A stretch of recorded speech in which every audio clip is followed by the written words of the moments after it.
Sending. Hi, Twitch. Hi, Twitch. Hello. Hi, YouTube. Wow, YouTube didn't take like 20 seconds today. That's fucking awesome. Alright, we'll chill for a couple minutes, shoot the shit, I guess, while people come in, Yeah. and then we can get started. I'm so fucking excited for this. Me too. Me too. I'm ready for some pastoral fantasy. Yeah, I'm excited to not have to think about viscera and dark themes for a week.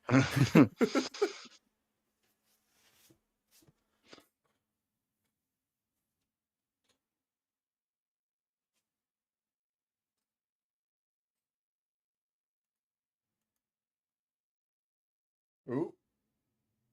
We had a hiccup. Ooh, hell yeah.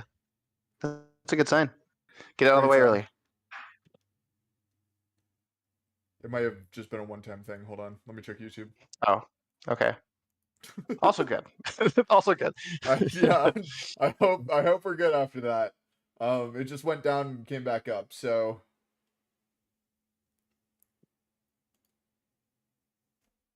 yippee.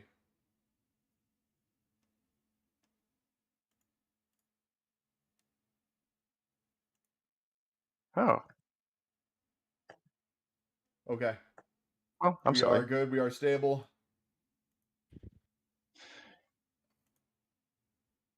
Alrighty. Hi, welcome to Fresh Rolls. This is a weekly tabletop RPG podcast show thing, in which we just kind of sit around and roll dice. And I guess this week we're not rolling dice because we're playing Wanderhome, and that means it's not my Yeah. episode. So as of right now, Felix, you're in charge. Absolutely. We're not rolling dice today. Fuck your expectations as to what a tabletop game can be. I'm coming into this pastoral fantasy, cozy, quiet, Beatrice Potter-ass game with the most aggressive energy off the get-go. My name is Felix. I am going to be the facilitator and the lead storyteller on today's session. In the future, who the fuck knows? I'm very excited to be playing this game. Today, we're taking a step away from D&D, and as Matt said, all the blood and gore and viscera of Time of Blood. We're playing Wanderhome by J. Dragon. This is the sequel kind of series to our Quiet Year series. If you haven't seen that, I believe the VOD is still up on our channel. If I'm not mistaken, Matt can correct me if that's wrong. But to our beautiful listeners up there who are watching us, go check that out. A Quiet Year is an amazing, beautiful game as well. The name of the creator eludes me, but I've said it in the other episode. And then Jay Dragon is the beautiful, amazing creator of Wanderhome, a pastoral fantasy game that as I was listening to whenever I get into a new game or try to run a new game, I try to find like one or two like anchor podcasts that like help me visualize what our own session is going to be. And so One Shot is an awesome podcast where they play a bunch of games and they do like one or two like episodes on them and just show you like new mechanics and really highlight new creators. And the way the host on that one kind of described it as, and his name eludes me right now. You can tell I really prepared for this. Is he mentions that it's if you've ever read Redwall or the parts in Lord of the Rings where they're walking around fields and forests, sort of the interstitial liminal scenes, maybe like Studio Ghibli where they're having giant feasts of amazing looking food. Beatrix Potter with the animals wearing clothes. All those themes really hit home in this game. And so in our Quiet Year episodes, we sort of flushed out the world of the Haithland and the first generation of the animal folk that lived in there, the Kith, as they dealt with the consequences of their greed and avarice and their gluttony towards the land of the Haith, leaving scars upon it that were eventually rectified and highlighted by the powerful gods and spirits of this land. They were forced into a quiet year where the bounty of the land would recede from them, and they were forced to work together as a community and deal with the hardships of this once verdant land learn respect and humility for it. As that game ended and several decisions were made involving multiple infrastructure choices, including the building of colleges and scientific facilities, the discoveries of giant telescoping towers, the invention of friendship between the communist compound up to the north and we never really the sort of oh goodness, what would we call them? Sort of a what is it called where you have a small ruling body of an oligarchy of sorts. Oh. Yeah, it's sort of an oligarchy government that we sort of instilled within our kith. And a lot happened, and at the very end of it, they were rewarded with their penance, and they were given a year of abundance, which we then jump forward to, and many generations, an untold amount of generations into the future, our kith that we are going to be creating today are now experiencing. And so at the end of it, one tidbit of lore for the Haithland that we learned together is that each kith experiences only 3 cycles of silence and abundance. There is the avatar of abundance that comes down at the end of each cycle, or each year of silence, and says those who are ready to go can leave their suffering behind. And essentially acts as a threshold for the afterlife for these creatures. And so as we create our characters today, I want you to imagine not only how old they are, but what cycle they are in. Are they young children who what they just experienced was their first year of silence and abundance? Or are they maybe a little bit older? The cycle of silence and abundance, it's not predictable. It happens when it happens, and almost never on a yearly basis. So your characters' age ranges could be pretty wide. Maybe they've rejected the third year of the third cycle, and they're trying to endure even past that. Maybe they're a little bit more elderly and stubborn. They're refusing to go just yet. So these are some things I want us to kind of keep in mind together. But we are going to kind of set the scene a little bit and kind of just jump on into it. We're gonna start off by building out my little beautiful ember of a location in this. My little insert into this, which is the Keystone. Which is essentially a monastery, temple, rampart that protects the kith during its worst times. But before we do that, let's go ahead and introduce the rest of our cast today. So again, my name is Felix, and let's just go ahead and kind of, whoever wants to speak up right now, just because I know we don't have similar locations of all of our images and everything. Whoever wants to introduce themselves next, please go ahead. Hello, I'm Flounder. Sinking flounder to some. Yeah, absolutely. If you want to plug your stuff too, please, this is definitely the time to do so. I have nothing to plug. I'm a fallen off Twitch streamer, so somebody else go. I'll go last. Okay, I'll go next then. Hi, I'm Peregrine. I also have nothing to plug. I'm just really excited to be playing.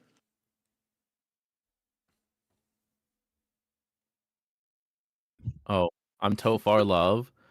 You can find me on all those tags on all websites. I don't really do much either. Damn. Sorry, Matt. All good. We're just real happy to be here. Yeah. Same. Hey guys, I'm Cal. You can call me Calum or Lock on Cypher. I don't stream. I'm just here to have fun. You may see more of me later down the line. No, I'm here to have fun. Bro's just in the Discord. Yeah. Hell yeah. Hell yeah. The most pure group of gamers, no ulterior motives, no projects they're trying to toss in front of the camera in front of this beautiful project we're all about to embark in. This is gonna be fucking great. So yeah, let's go ahead and kind of paint the scene. It's been a day since the new year has begun, and the Keystone has become much more quiet than it has over the last 2 months as chill set in and caused the Kith in this state of desperation to huddle together during the coldest and harshest time of the year. There is not an absence, but definitely a lack of the pitter patter of children running up and down the halls, whereas it was a cavalcade of hoofs and padded feet. There's now just a kind of a slight slapping every few so minutes, much to the amusement and betterment of the clergy that work and dedicate their lives to the caretaking of the Keystone.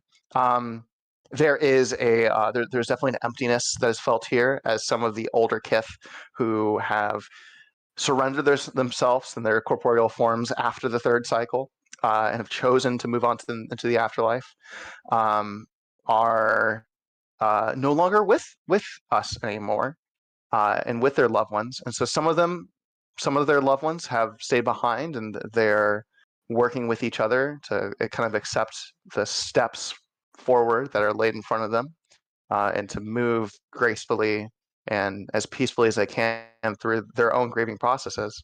And then there are the clergy. There are the folk of the Haithland who, despite maybe some desires to live a more raucous and rowdy lifestyle, or maybe them having those lifestyles in the past and realizing that true satisfaction comes from service, have dedicated their lives to maintaining this pillar of safety in the Haithland, in this verdant and sometimes dangerously magical land.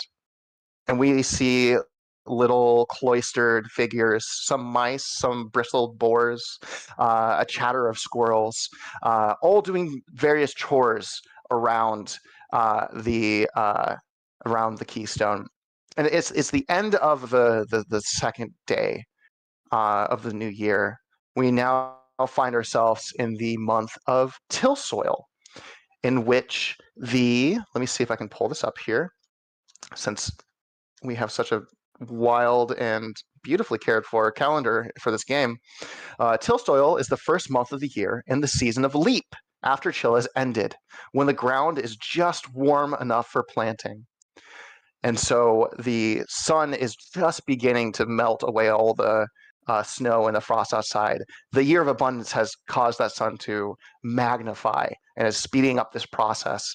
And the farmers in this community are excited to begin planting seeds and getting to work again.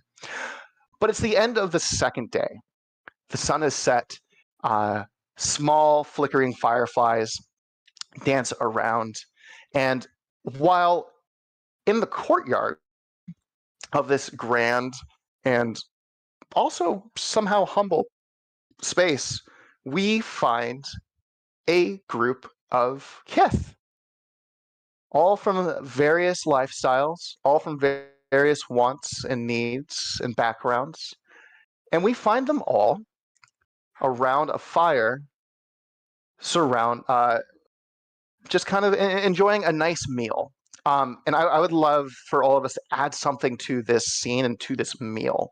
And I want you to go as hardcore Studio Ghibli, thick slices of bacon crackling in a cast iron as you possibly can. Okay, I'll get started. We'll say that it is a campfire that it's been started with hickory wood. So there is a beautiful, no, actually mesquite wood. We'll say there's a beautiful mesquite smell hitting the air as it's cooking, and there's a sort of metal tripod with a cauldron suspended from it over part of the fire with some sort of gravy brown like curry stew in the center, and we see bubbles popping off the top, and as each bubble pops, there's a release of steam that hits the sensitive kith noses of all your characters, evoking whatever memories you have tied to this heavily spiced and warming meal.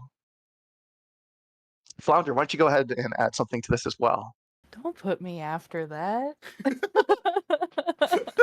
I am not a scene setter.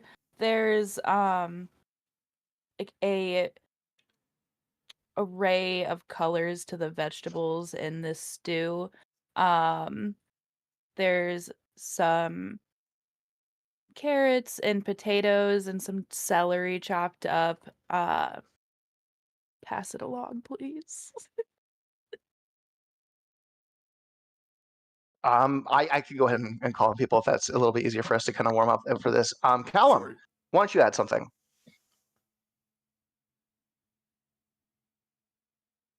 You're muted. I knew that was gonna happen at least once. There's a big pot that smells of cinnamon, apple, and it's not an alcoholic beverage, but it's like apple cinnamon sticks to have a nice warm drink. This is set at night, right? Yes. All right. Just there's probably like a Yes. slight chill into the air. Yeah, it's a little bit of cinnamon, some star spices, and some apple, just to have a nice, warm, refreshing, soothing drink at night, and it just smells amazing. Fantastic. Matt, why don't you go ahead and add something to this scene? And also, I do want to say, the way Wanderhome is also written, I know this is maybe going to be a small challenge for us as D&D players, where there's a talking head, and then we react to the talking head. If I want to facilitate a space where we are all okay having other people add details to our details.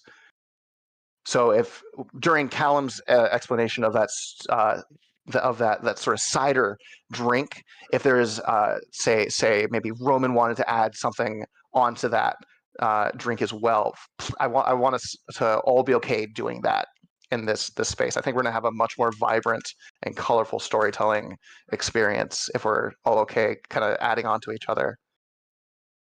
And if you don't feel comfortable with that, I don't want to like force us. I know it's a little bit of a different game, but I want to say as the facilitator, I am okay with us doing that. Cool.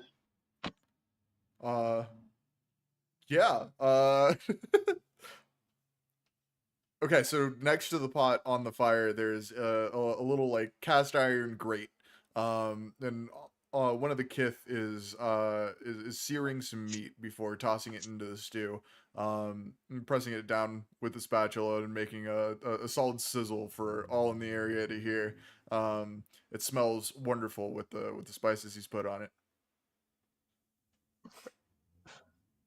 Fantastic. Let's go ahead and go Peregrine. Fantastic.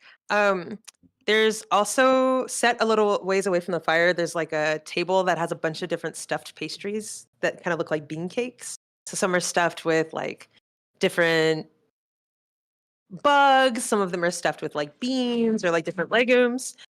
Hold on, y'all. And like faster. Oh, go ahead. Go. No. Okay. I'll toss it on afterwards. Okay, like faster than your eye can catch it, you see like little hands snatching these bean cakes off of the table and then like disappearing as the children like eat with each other.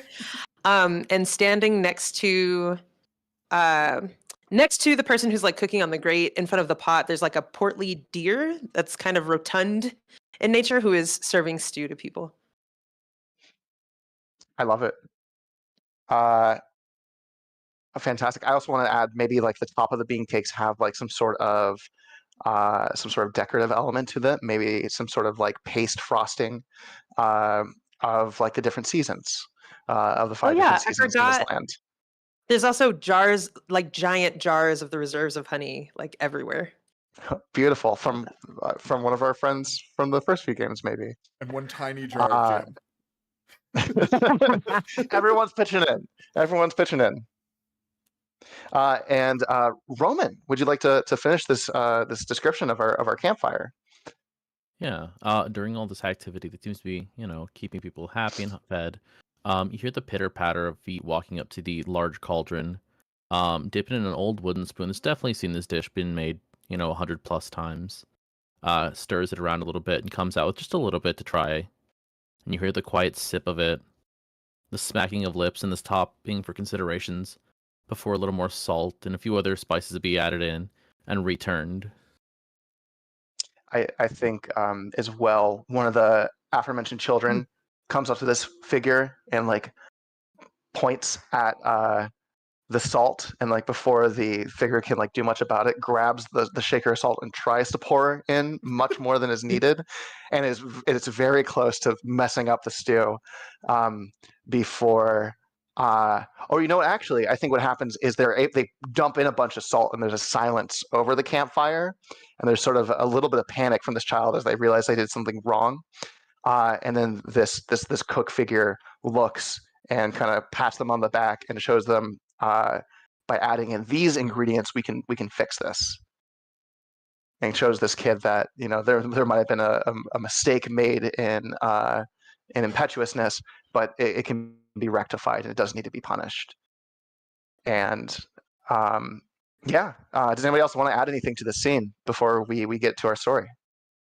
I'd say that as this lesson, this like chance to learn is going on, you see that more and more children are starting to gather around the pot to learn as well.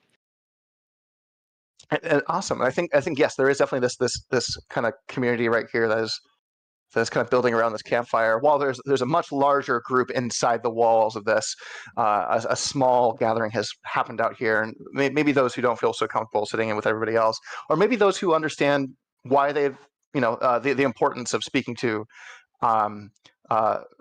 brother. We'll say his name is Brother Philo. Brother Philo. And Brother Philo is he's on this little wooden stump. He's a very, very old red slider turtle wearing the cloister of this monastery. And he has very, very wrinkly old turtle skin, webbed fingers meant for swimming in the ponds that he has not been able to go into for so many long months. So his skin's a little bit scaly. And a little bit more dry than it should be, and he's wearing like a simple like robe with like I imagine almost like a rope belt with like some pouches of various colors slung across them, and a series of pins that kind of denote his masteries of certain skills. And there is, we'll say he has a pin for like medicine that's maybe like a little mushroom. We'll say that there's like a pin for like conflict resolution that's like two talking heads kind of coming together, but it forms a little heart. And he has several more, and he says, I thank you all so much for coming and being a part of this grand task. As you all know, or maybe as some of you know, being through more than one or just one cycle of silence and abundance, the people in the Haith are soon to be, while no longer in a desolate land, overcome with the abundance that it will bring. And he sort of motions out to the field and says, on a normal year, this field would not be clear by this point until soil. We'd have to wait at least 2 more weeks or so before we could crack the ground and begin our work growing crops. While, of course, this seems like a beautiful development. Oh, we can speed up the process. Of course, that water needs to go somewhere, and likely down the road from here, one of the smaller villages might be having a flash flood. Abundance comes with consequences as well. And so I want to thank you all for coming here and being a part of our little caregiver task force, so to say. And he motions around you all and says, this next year you will receive nothing but support from the Keystone. Anything that we can do to help your journey throughout the Haith, we would appreciate. me and Brother Matthias here, and he motions to a little bit of a younger field mouse or jerboa mouse, we'll say, a desert mouse with like very, very long kind of kangaroo legs and very round ears, also in a cloister with a few less pens. We're going to break you into 2 groups. Half of you will go with Father Matthias, and the other half will stay with me, and we'll give you sort of tasks to do, at least to get things started, if that's all right with you. And so Brother Matthias, this very, very small mouse monk, we'll say, of this monastery, says, "All right, everyone, you, and you're coming with me over here, and we're heading back to the Cape." And a few of them look a little shocked, and they walk away. And the remaining group that's left is you all, and maybe those who are going to be coming with you. And he says, "Well, before we get started, I would like to get to know each and every one of you. Who are you?" he says in a very Bethesda Skyrim-ass way of introducing your character. The camera flips around to you, and we land on the presets for your characters. And I think maybe the best way to go about this is to when we look at our playbooks, there are 2 pages that really flesh out your character. And then the page after that is describing relationships with the other characters. And so I think what we should do to start off with, we can kind of go down a list, and we can make our characters one by one.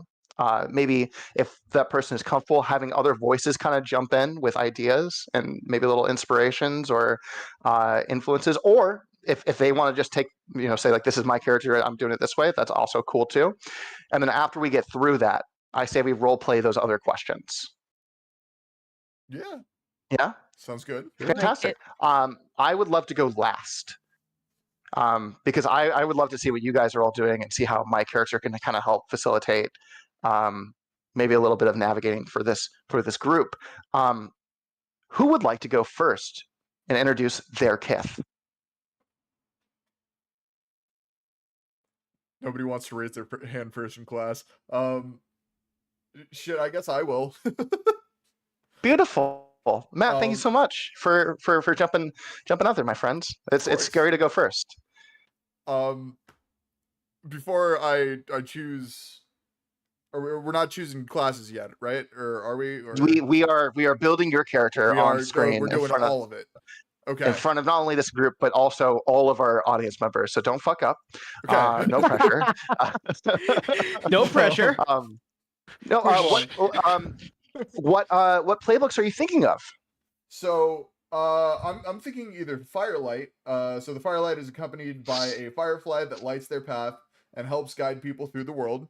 I really like the idea of that kind of character. And I also really like Shepherd. The Shepherd tends to a herd of bumblebees, keeping an eye out. An eye out with them as they travel to different pastures. So either a guy with a firefly or a guy with a lot of bees. Covered in bees. I am a big fan of bees, personally, but also the Firelight is a very cool. I feel like the Firelight is a little bit of a darker character. They travel in darkness and help guide people through it. While the Shepherd, the Shepherd tends to herd of bumblebees, keep an eye on them as they travel from distant pastures. While the Firelight accompany, I feel like the Firelight is almost like a shepherd to everybody. Yeah. I'm okay. I love either or. I don't know. Which one are you leaning more towards? I'm leaning more toward Firelight, but I want to ask the group if either of those classes are something that they wanted to do. Flounder, did you want to be Firelight?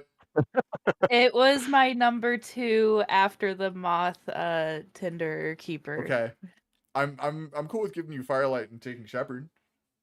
If you're okay with that, Yeah. you are first to make your character. I mean, I'm down to be a Shepherd. I have a tier list, so. But they were very close when I was looking at these. So, so I'll go with Shepherd. I've got a bunch of bees. just to hang out with bees all day. Beautiful. The shepherd is on page 92 for It everybody sure with their PDFs. If everyone wants to turn to that page, we can work together with Matt here. So, Matt, do you want to read the beginning of it? Sure. Let me put it up for stream to see real fast. That'd be really cool as well. Make sure. Also, I want to say the way this game is going to work, it's going to be probably a bunch of different bottle episodes. So if for some reason, if you would like to change your character, there are multiple caregivers of the Haith. They might not all be in your group of travelers. So if you'd like to play another character at any point in time, we can always swap it out. Sick. Nice. So don't feel like you have to. Just changes the hat. There you go. Changes that. I have a big family with a variety of skills. But yeah, I am All Doc. right. So the shepherd, the text here is herds of chubby bumblebees can be found across the Haith. Intending to those flocks simple, honest work. You are alive. Your care is measureless, watchful, and gentle. And then there's a real actual character creator in the PDF. Hell yeah. I think the first step, Matt, is for you to choose a name and some pronouns. A name is hard. I have not put any thought into that. Pronouns are going to be he, him. Well, do you want to start with the animal first then? Yeah. Yeah. I was actually thinking a red panda because I love those little guys and they go whoa all the time. I'm sorry, I just hit my mic, but they're like whoa, hey, hold on. They're just good little guys. And I want to be one for this campaign. Okay, I love that. Yeah, we can absolutely come back to your name. So you're going to be a red panda. Are they an older red panda? Can you maybe give us like a potentially an age or I would say, or maybe instead of an age, what about like how many cycles have they seen? One, 2, or 3? I would say he's kind of a younger man. So maybe I guess potentially 2, but more than likely 1. Yeah. Okay. But yeah, he's young. He's kind of new to this whole shepherding thing, but doing his best. Okay, I love it. Choose 2, or would you like to read through the character creator, or do you want me to kind of lead it? Cool with either or. Awesome. Why don't you take the lead then? All right. Yeah. So, choose 2. Wait. Okay, choose 2 you still are these days, and 2 you're just not anymore. That took a second for me to comprehend. I'm gonna start with not, and I'm gonna say not hurried and not loud. Okay. And still are these days. I'm gonna say reliable.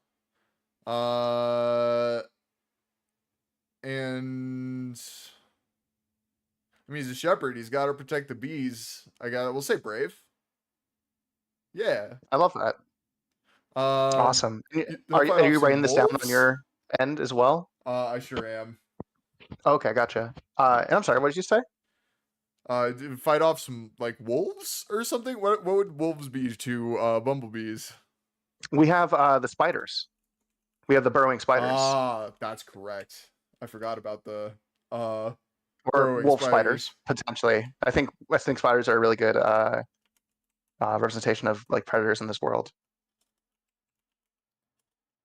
Hold on, I'm finishing some notes real quick.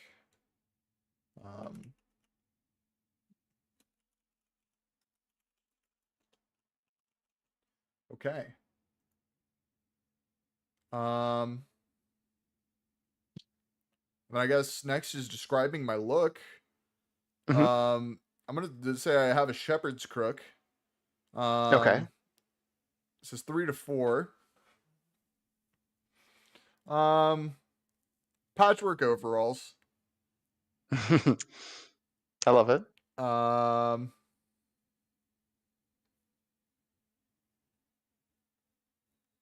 We'll say a bug calling whistle and an old fashioned pipe. I'm gonna write those down. Fantastic. And then you have a herd of bumbles. Choose up to 5 bugs you can always pick out from the crowd. And your herd can be as big or as small as you like, but there has to be, it looks like there has to be at least 5.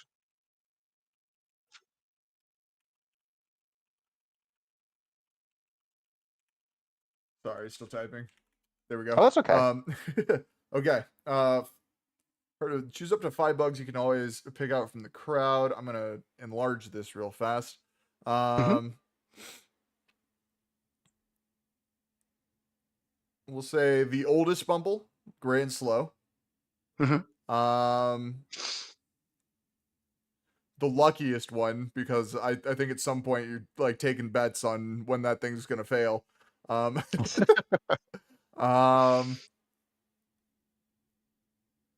There's a bumble born with 2 heads under the full moon. They're witchy. Yeah, we're gonna do the 2-headed bumblebee. I want to know what a witchy bumblebee is. So that is one of the traits, which I'll find what page traits start on. Let me see. Traits start on page 112. Yeah, 112. 113 is the list, yes. So later on, you can always look those up. Okay. But I would definitely try to figure out those ones a little bit later on. Sounds good. But yeah, those help describe your character and what your characters can always do in the world, which is just sort of a guiding force in Wanderhome. All right, so that's 3. Okay. We'll go with the anxious bumble, who always needs reassurance. Tag yourself. Yeah.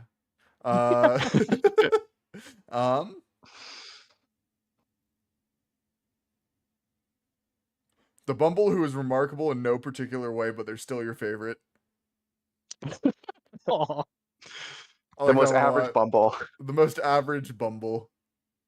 Side parts, 9 to 5 bumble. Exactly. I will write Beautiful. those down later. And so, Matt, would you like to have a little vignette of what your character is doing in this moment right now? Yeah, as we're being herded together, so too am I herding my bees. They're I assume they are with me on this adventure.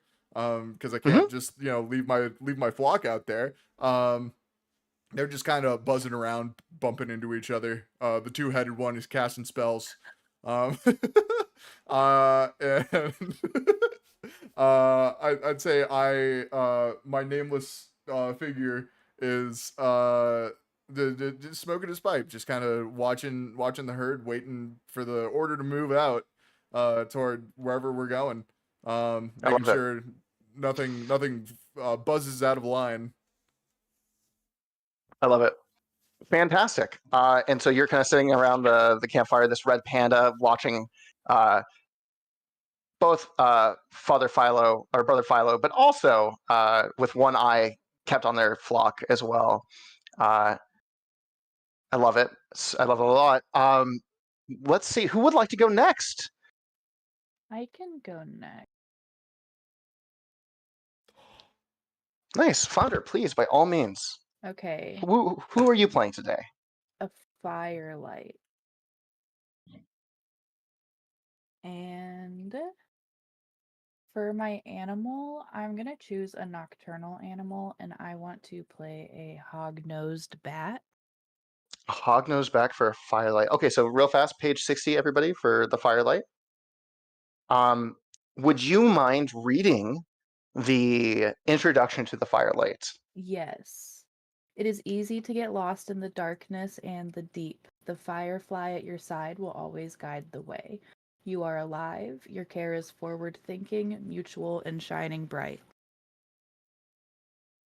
Beautiful. Choose a name and some pronouns. Okay. I think for the name, I'm going to choose Echo. And then the pronouns are they, them.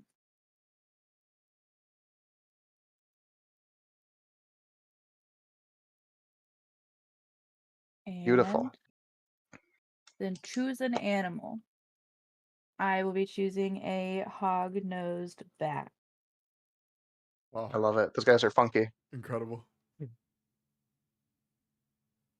Choose two you try to be and two you know you can't be.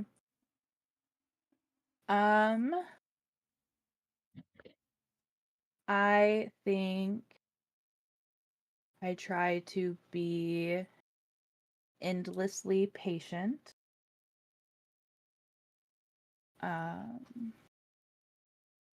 Sorry, I'm writing by hand and I am slow.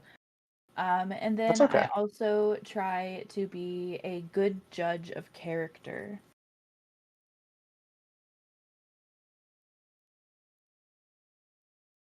And then I know I can't be always positive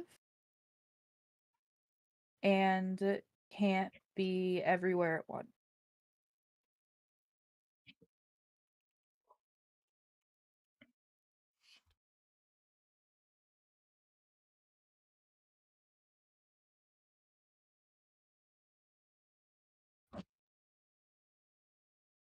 Okay.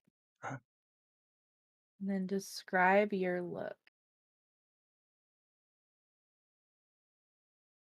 Oh, I think one more thing we should add as well is how old is your character? Have they been through 1, 2, or 3 cycles? I think my character has only been through one cycle. So kind of young, but they've still experienced a cycle. And I You said 1 think, cycle? Okay. yeah. Let me also write that down.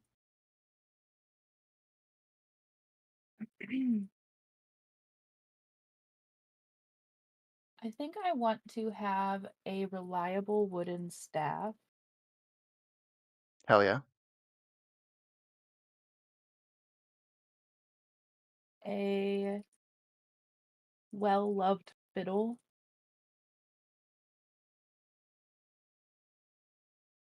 I feel like I would be foolish to not take that. A mud-soaked cloak,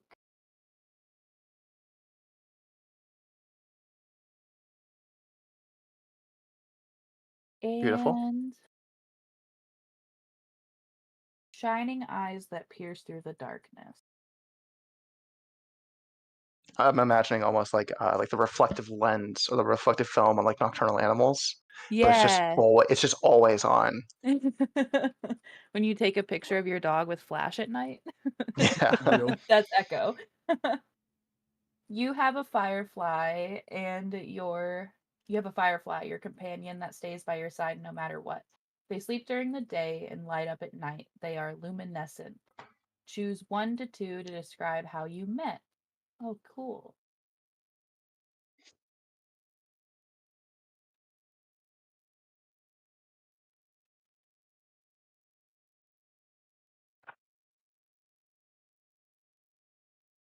Founder, I was taking notes, but I think I might have missed it. Echo has a reliable wooden staff, a well-loved fiddle, and shining eyes that always pierce through the darkness. And Is a there another thing? mud-soaked cloak. Ah, thank you. I And think. then mhm. Sorry, what were you gonna say? Oh, I was going to say I found luminescent in the book. If you'd like me to read that out loud. Oh yeah, sure. Luminescent is a personal trait. It's underneath. I think it's magical is what those 3 little flowers mean. A luminescent kith is full of light that casts a glow across their world. There are often motes of light, fallen stars, and fireflies, among others. Choose 1 or 2 they can always do, and you can do this later as well. Shed light in the shadows of the world, lead the way, and non-verbally ask, what is true about you that you keep from everyone? If they want to withhold an answer from you, they're going to need to spend a token. We can talk about tokens later. Cool. I think I'm going to have for my first one that I rescued them from a bush when they're small. They're wise and nervous. Okay.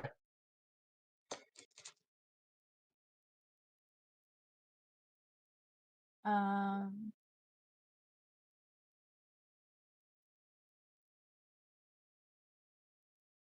I think I'm just gonna pick that one. Beautiful. thank I think that's a you. beautiful introduction for you and your Firefly. And let's go ahead and give Echo a little vignette as well. Like, what sort of let's say establishing shot would you like for Echo? Yeah, I think you see Echo standing there dutifully listening to brother, was it Philo? Mm-hmm. Um, and her little lightning bug is kind of flying. I guess it's not little. It would be probably proportionately sized to her because she is a bat, but it's flying around her. And she's trying to pay attention to what Brother Philo is saying and keeps finding herself distracted, looking around at the lightning bug flying around. I love that so much. Beautiful. Echo plays endlessly with their Firefly, and still fighting to pay attention to this old codger of an amphibian, or I guess an aquatic reptile.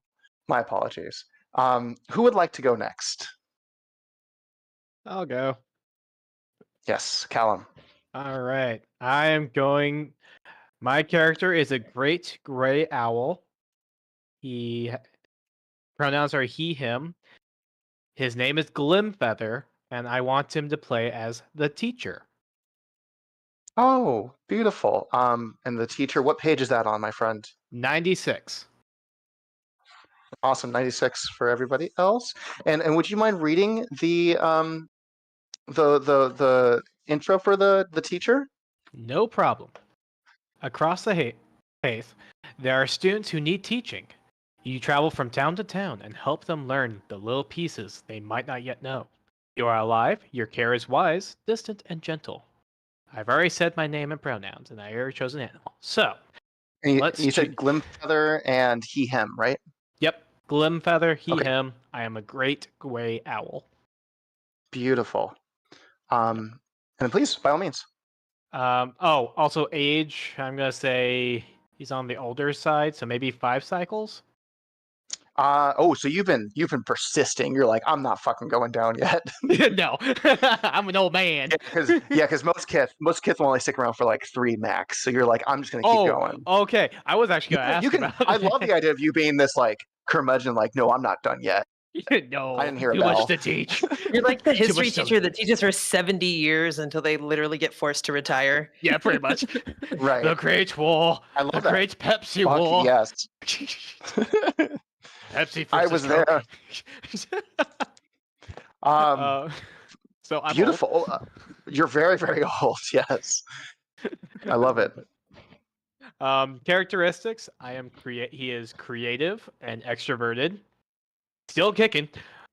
But he's not conventional, and he's not spry. He is not a young owl anymore. I was gonna say, I'm looking at great gray owls. They look like old men. I know. That's why. Well, it was either that or a barn owl, and I'm like, nah, I want to be a great gray owl. I want to be old. Yeah, do we want to be an old man or an alien? I wasn't expecting such jarring eyes. Oh, I yeah. looked it up. Oh, you ready to learn? And then what about his looks? All right. He always has like a big satchel of books with him. And I already typed all my notes while everyone's talking, so I'm getting prepared for this. I love that. I love that.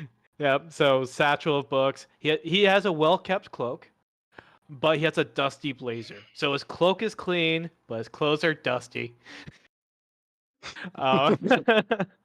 And then he has. Please continue. I'll be right back. Yep, no problem. And he has a journal full of notes from all the years he's been alive and just loves learning topics.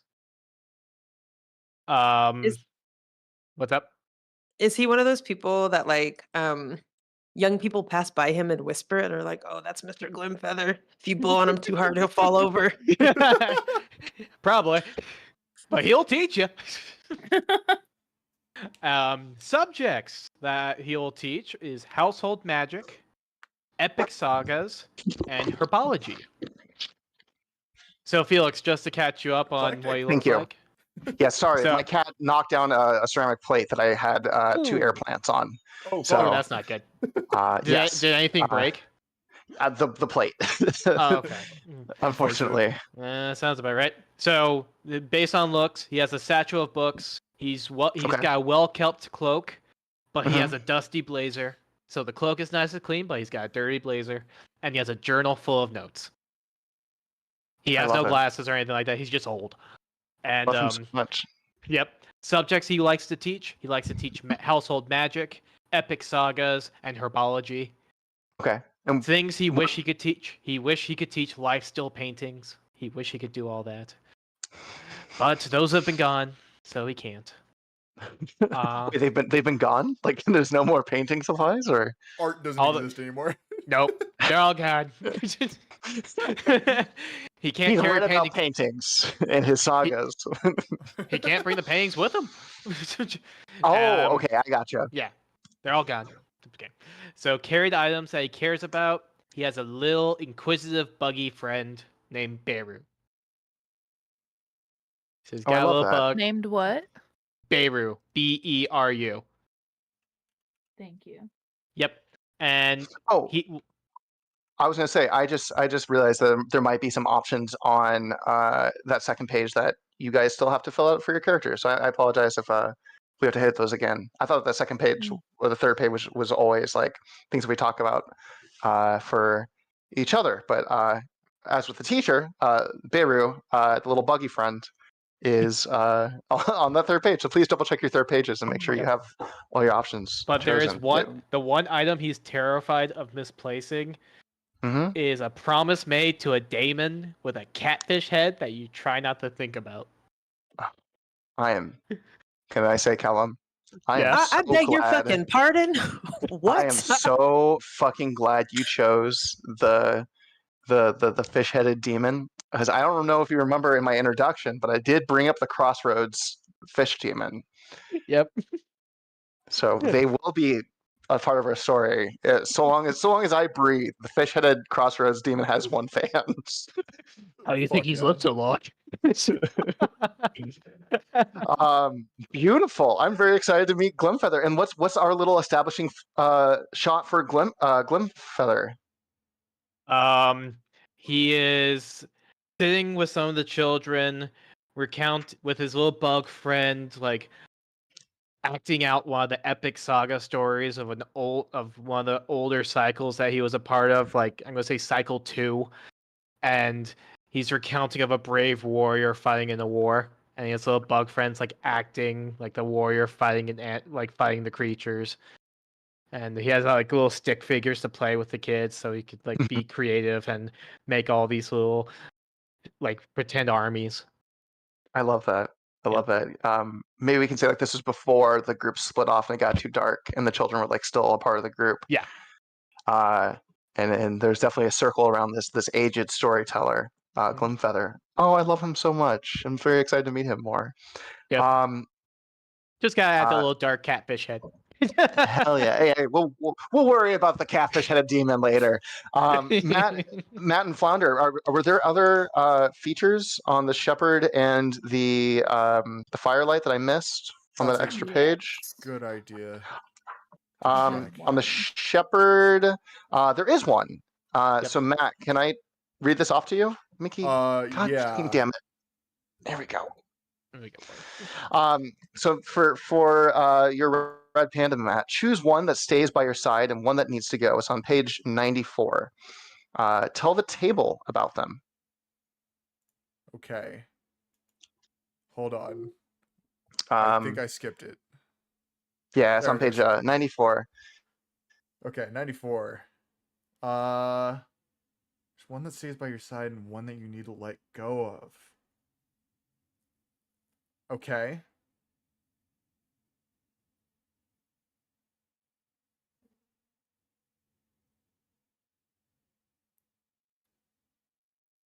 That's a good... I have to give up my adventurous child. No, okay. I'm gonna say not doing that. one that needs to stay is a tall crook that reminds you of your mother. That's going to be my cane, I think. Okay. And what needs to go is the old family horn that once called the Bumbles, but now needs repairs and can't do that on the road, so it's staying. I love it. Yeah, I love that. I love that you still keep that with you, even though you realize it has to get going at some point. I also thought of a name. Oh, let's hear it. Samwise. Aww. Yeah. Samwise. Beautiful. Beautiful, beautiful Samwise. And then Flounder, for Echo, what was the thing that we missed with them? Choose one light you still keep lit and one that died out long ago. Tell the table about them. Echo still keeps lit a wisp, a small forgotten many-faced god who is in love with my firefly. Oh. And then a light I keep that died out long ago is going to be a rusted iron lantern my mother carried. In my headcanon is that Echo keeps the lantern kind of fastened to the end of her wooden staff, and that's where she keeps the wisp at, is in the lantern. Oh. That's really beautiful. Is there more than one lantern on your cane, on your staff? I think it's Is it just the one? one. I got the nocturnal eyes Yeah, you don't really need it. in the firefly, so I just keep Yeah. my firefly's love in the lantern. I love that. Can you All right, imagine how much beautiful. light that firefly gives off if it's like fucking giant? Well, in the picture, it's as big as the raccoon's head, so I'm Yeah. assuming it's as big as Echo's head. That thing's a It's like at fucking least like a- spotlight. Yeah, at least the size of a schnauzer. That fantastic. Who would like to go next? Oh, I love this song. Julia by Reader, for anyone who is listening along. But I already have this one added to one of my playlists. Yeah, shout out to the Adventure Zone. I'll go. That's where I've heard it. Awesome. Yes. How does Tofar? Yeah. Tell us about your character. Tell us about your already preordained character. I'm excited to hear this. You said it's He's the a peddler. Okay. Description reads: the road is long and filled with merchants, traders, and everyone else doing their part to make sure everywhere in the heath is provided for. No one's home can stand alone. You are alive. You care. Your care is material, solids, and dependables. Choose a name and some pronouns. Peppermint Sam. He, Peppermint him. Sam. Easy. We have two Sams. He's a raccoon. we're gonna be Choose buds. who you are and who you feel you need to be. What page is this on, Roman? If you don't mind me asking. 86. 86 or 76? 76 in the pages of the book, 86 on the PDF page. Oh, that's Yeah. interesting. Because my Yeah. PDF is perfectly lined up. Oh, mine is So- definitely not. No. Oh no, mine's Oh. definitely not. Oh, Interesting. Yeah, mine's all. Okay. Huh. Okay. My PDF's looking great.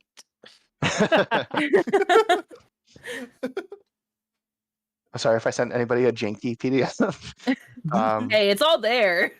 It's all there. Just a few extra pages. There you go. So far, by all means, please continue. Yeah. Sorry to interrupt.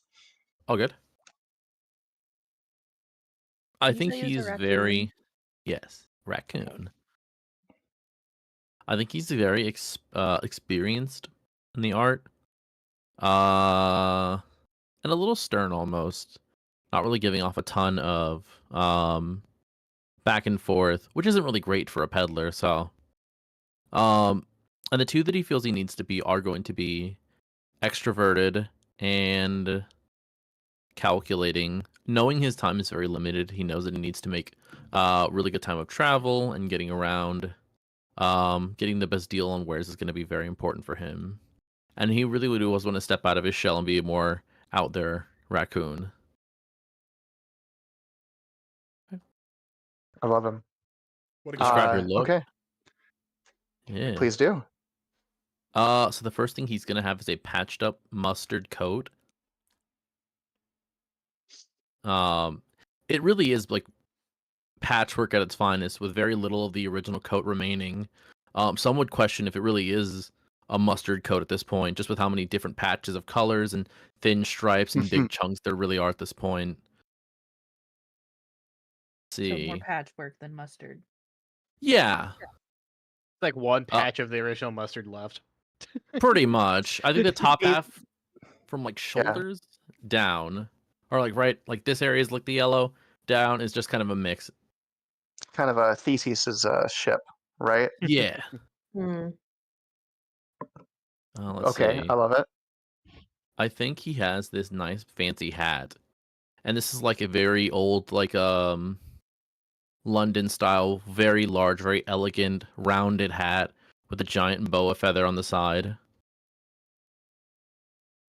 And those keep his little glasses down with multiple lenses to examine small gems and jewels that he kind of comes across on his travels. And they're kind of tucked up there and kind of be smacked down to kind of fall to his face. And the last thing you kind of see out of this kind of coat is a couple of his cigars kind of poking themselves out. An indulgent raccoon. Yeah. For I the like it. finer things. Says, you have a sturdy and resolute beetle who carries your supplies on its back. Choose 4 wares you regularly barter with and tell the table which is your most valuable. Which is most Which one you value most? Ooh. First one's gonna be. Oh, sorry. No, sorry, I was just like, there's quite a bit on this list. Yeah, there's a Yeah. lot. So there are an assortment of fruits and veggies along this beetle side.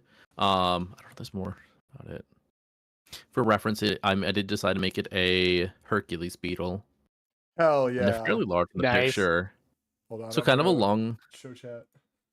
kind of the edges of this beetle are various fruits and vegetables that have been hung out to dry. Just for various purposes. Some people want to keep them and sustain them over a longer period of time. On the back of this beetle is kind of a small tent, where certain wares are kind of stored and kept. That really gives it an odd silhouette at a distance. But in there could be find little jars of honey and some wool he's picked up from lands that he's traveled.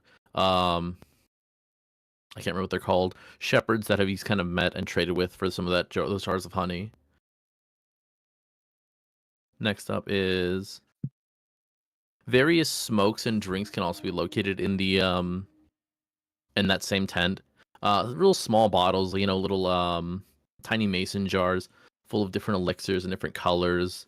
Of varying degrees of strengths. Some made to celebrate, someone's first drink. Some are for more experienced drinkers. And some nice little cigars that he often picks at himself. And finally, our clouds and dreams. Felix, am I allowed to do world building at this junction? We are always allowed to do world building in this game. Yes. I like to imagine here that dreams can kind of be collected in a sort of way of you take a little jar and you put it under your pillow at night. And whatever you dream in those will be captured in there. And to re-experience them, you can kind of take that same jar and crack it open just a little bit. You don't want it to all seep out. And you kind of get a chance to re-see those dreams and relive those. And these are kind of random ones that he's picked up over the years. People who, kept one for sentimentality, who passed away or gets lost or sold at some point. He collects a few of these. Nice. I love it. That's really beautiful. That's a powerful trading item. I was still going to pick my most valuable to him. At least my character is going to be the fruits and honey that he carries. I guess fruits mainly. Because Sam likes to make candy in his spare time. There's the peppermint. Hey, there you Oh, go. of course. There's the peppermint. Yeah. Candied Let's see. apples, candy oranges. Let's go. Perfect. It says choose one you'll never abandon, one you parted with a long time ago. And I did pick this one because I swooped through here earlier. Something that's been let go is a small hand-carved flute from his father. That was made when he first kind of set off on his journey. Very early on, it was lost in a fire in a smaller previous tent. And he was pretty sad about it, but kind of had to continue on moving. And one thing he's never going to abandon is a small, sealed box. And it was gifted to him by his old trade master when he first set off. And if you pay attention around his neck, you can see it's been made into a tiny little necklace that he has. Cute. That's That's awesome. adorable. It says ask one to the left and ask one to the right. I don't really have a left. I think we should I save don't- that for the Okay. after we all have our characters. Yeah, And that we was can gonna be my kind of question. role play in. Like, Yeah, that's my idea, at least.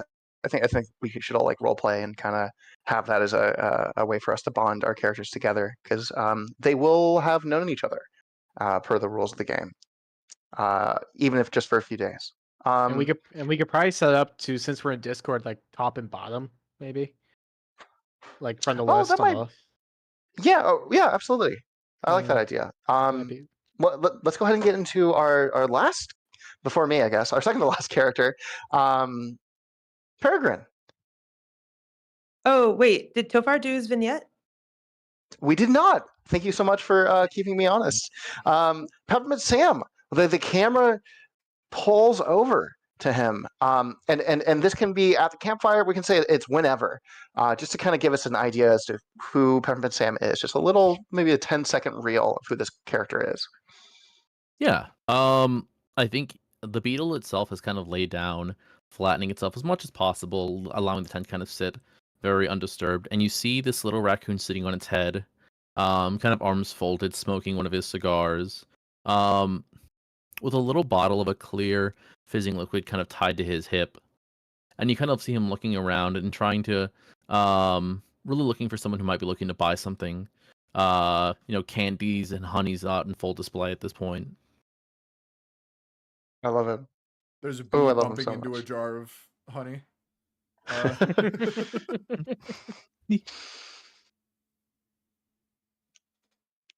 Fantastic. Peppermint Sam, him, flashes on the screen. I thought you were about to be like Peppermint Michael Sam. Bay He's style. here. Yeah. Fantastic. Up next is Peregrine. Who are we Alright. playing tonight, Peregrine? Tonight I am playing a moth tender, and always, I hope, for the rest of forever. My moth tender's name is Azzy, Azzy, and it doesn't really matter what pronouns you use for Azzy, because Azzy's face is like always in a book or always in a letter, and probably won't hear you referring to them anyway. And Azzy is a hare who often gets mistaken for a rabbit because their posture is so bad that they look much shorter than they actually are until they stand up and unfurl their ears. And the description for a moth tender is carrier moths travel across the heath, bringing news, letters, and tiny boxes. You wander the land, keeping an eye on these moths and their towers. You are alive. Your care is consistent, prompt, and arrives in small packages. So again, Azzy, any pronouns are fine. A giant hare that gets mistaken for a rabbit. And then the prompt is choose 2 your job asks you to be and 2 you actually are. So I would say that Azzy's job, kind of like delivering the mail and making sure that moths don't get harmed, requires them to be calm in sticky situations, and to be pretty cheerful in general as they like deliver letters and interact with people. But Azzy is deeply introverted, and they're very studious and very curious, often at the expense of interacting with other people or like realizing what is appropriate. So So Azzy's the kind of person who'll like deliver your package and then be like, I noticed that you had weird medicines in there. What's going on? We'll like lean in a little bit too close.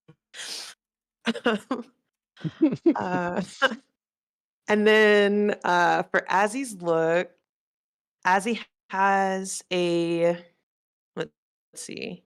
I tried to pick these out ahead of time. Oh, Oh, may I Mhm. also ask, how old is Azzy? How many cycles have they been Oh. through? Okay, so Azzy has been through 2 cycles. So this is like the start of their 3rd. And is like Azzy's not like super outwardly expressive, but is like deeply concerned about what the end of their 3rd cycle is going to bring and feeling a little anxious about it. Did we get age for Peppermint? I don't think so. Oh, it's 2. 2 cycles. This is the start of his 2-second 2 cycle. cycles? Okay. Yeah. So he's been through 1 cycle. Yeah. Okay. Okay, Beautiful. also another clarifying question. Flounder, I wrote down that Echo's pronouns were they them, but then I heard you refer to Echo as she her, so I Yeah, just want to I make sure I have did it say correct. she, her. So I use she, they pronouns, and I was going for myself, Oh, and okay. I went they, them. So I think I'm gonna do she, they. And I realized after I said it, Okay. and then didn't verbalize that. No worries. That's why we clarify. Okay, Good cool. catch. Amazing catch. Nice. So this is the end of Azzy's 2nd cycle. A little Okay. bit worried about what growing old means, but doesn't quite want to like be as old as Glimfeather ever. So it's trying to rectify like what does it mean What? to actually let yourself go? It's not too bad. Ah!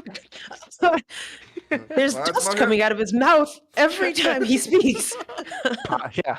Oh Osteoporosis no, that's with just hollow a bones. that's just a drought. Osteoporosis with hollow bones. Oh man. I can't imagine what that would be like. Really got fumes here. They're good fumes. Still fumes. Peppermint gives me the good shit.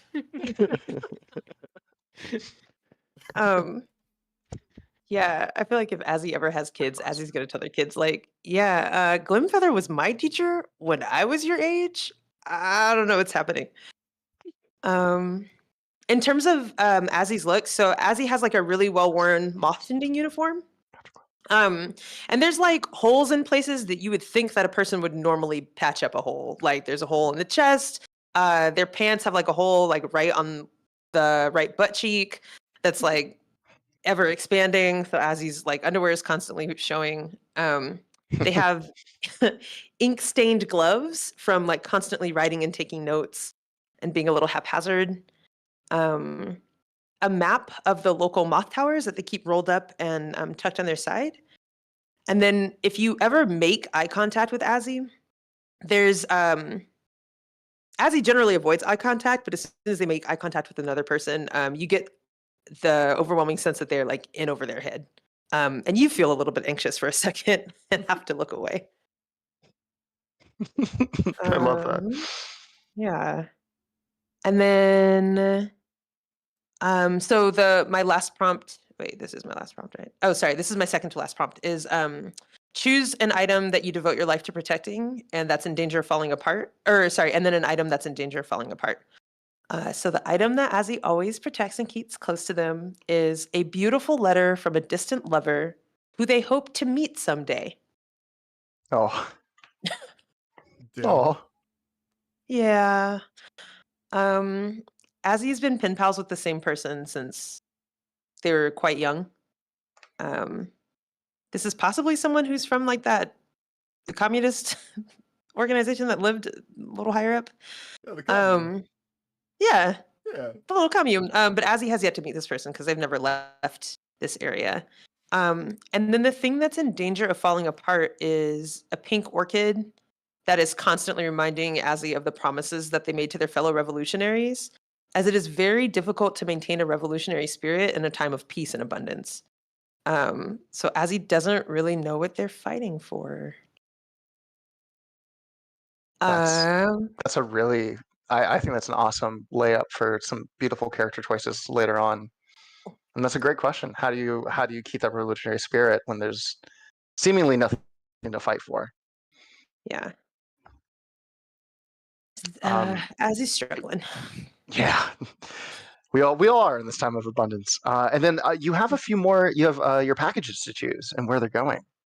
Yeah. Okay, so I'll try to choose them really quickly. Yeah. If you'd like to as well, we can always get to that later on, or that can be something that we drop off like later on, like another session. I don't want you to feel like you have to make these choices like now. I will choose them off camera and then update next session. Okay, beautiful. Awesome. And what is our vignette with Azzy? So Azzy's kind of like sitting in the corner of the room. There's a moth. I love that we all have little animals with us. There's a moth sitting on their shoulder, like with a package between its little I don't know, do they have hands, legs, feelers? One of those. This motion, thank you. Those Connor. things. And as he's like scribbling in their notebook, just kind of taking note of what everybody else is doing. Behind Azzy, you hear like an older, one of the older kids go, "Jesus Christ, that's a big ass bunny." And then Azzy stands up and goes, "I'm a hare." And Now you're aware. Exactly. Azzy just has like cave posture as they stand and are like taking stock of what's happening. Cave posture. And probably like tries to slink over to like the table of rice cakes without anybody noticing and just like puts a giant paw on the table and scoops some of the rice cakes like into their pocket and slinks backwards. That's all. Beautiful. I love all of these characters. If you guys are all, do you know what go for type it. of moth you have? I'm actually curious because I Oh, looked up a that's picture. I looked at a picture of like different types of moths, and there are actually some very pretty ones, actually. I love moths. There are a lot of cool ones out there. Do you have a suggestion for a really cool looking one? I If mean, the you- Luna moth's always a go-to for Yeah, food Moth moths. is a good one Oh too. yeah, I was either thinking the Deathhead Luna moth? moth or the white moth. white moth. Oh, White Atlas moths are so moths are pretty cool. fuzzy. Yeah. Let me see. Cool. Yeah. Oh, Okay. those We'll are say that. beautiful. Oh, you know what's really okay. Here's what I think is happening. I think there's there's like a white moth on their shoulder, and then their letter from their lover, the seal is like a Luna moth seal. Oh, This I sound- like that a lot. Okay. That's really cute. I wish I could. I want to see a Luna moth in the wild because that thing's pretty. Well, Mhm. gonna have to get out of the I know. southwestern United States. I know. They're ephemeral almost. They always seem like little ghosts. I've never seen one in person, but I've always wanted to. The Luna moths. Mhm. Yeah. My cousin went on a hike a couple weeks ago, like 40 minutes from where we're at, and sent me a picture of one, and I was so jealous. She was Crazy. walking, and she just like it was just on a plant to the side of the trail. Fantastic. If you guys are cool with it, I'm going to introduce my character. Yeah. Yeah. So Nice. I'm gonna play the dancer. I'm a very bad dancer, and but I like to move and gyrate semi-rhythmically, and I really like this character's playbook. Look at the undulation on this guy. Page 52 What or page is it? 60, 52 or 62, depending on your PDF. Yes, 52 in the Okay. book, 62 on some PDFs. The dancer, your inner fire is a song in your heart, not a voice in your head. The world will not quiet you. You are alive, your care is intense, vocal, and full of light. I am going to be playing a red and brown corn snake named Patroclus. They use he, they pronouns, and they have been around. They just finished their first cycle, and they just said goodbye to a few of their loved ones, their grandmother in particular. And we'll kind of get a little bit more into that as time goes on. But I'll get to looks at them. I might as well just go in order. So choose two that you are, and 2 that you wish you were better at. And I'm going to better. I'm going to say Patroclus is. I think they are hopeful and frantic. I think that they were taught by their loved ones to always keep a little bit of optimism in their heart. But when times get rough, they tend to be overwhelmed. So I'm going to choose hopeful and frantic. And then 2 that you wish you were better at being. I think focused. It feels like a therapy session. Focused and honest. I think they are.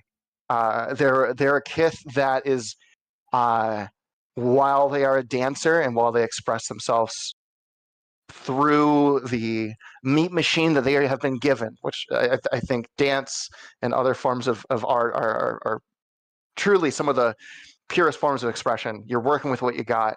I think being focused and being honest, their kind of frantic nature tends to leak in and cause their mind to scatter. And they're more than willing to lend a white lie to smooth over a rocky situation. Meat machine is a diabolical term. That's a crazy thing for your body. I literally just said in chat, meat you- machine, they Meat have Machine. been given. Meat Machine, Meat Mecha is another really good one. Ooh. I like that. I'm a big fan of Mecha's things. Choose 3 to 4 their look to describe their look. I think they have. So they are a corn snake. I'm imagining almost like a Robin Hood, the Disney Robin Hood with all the animals kind of snake situation, where he like moves his like elongated body to like show shoulders like resting over something, like emulate like quadrupedal creatures movements.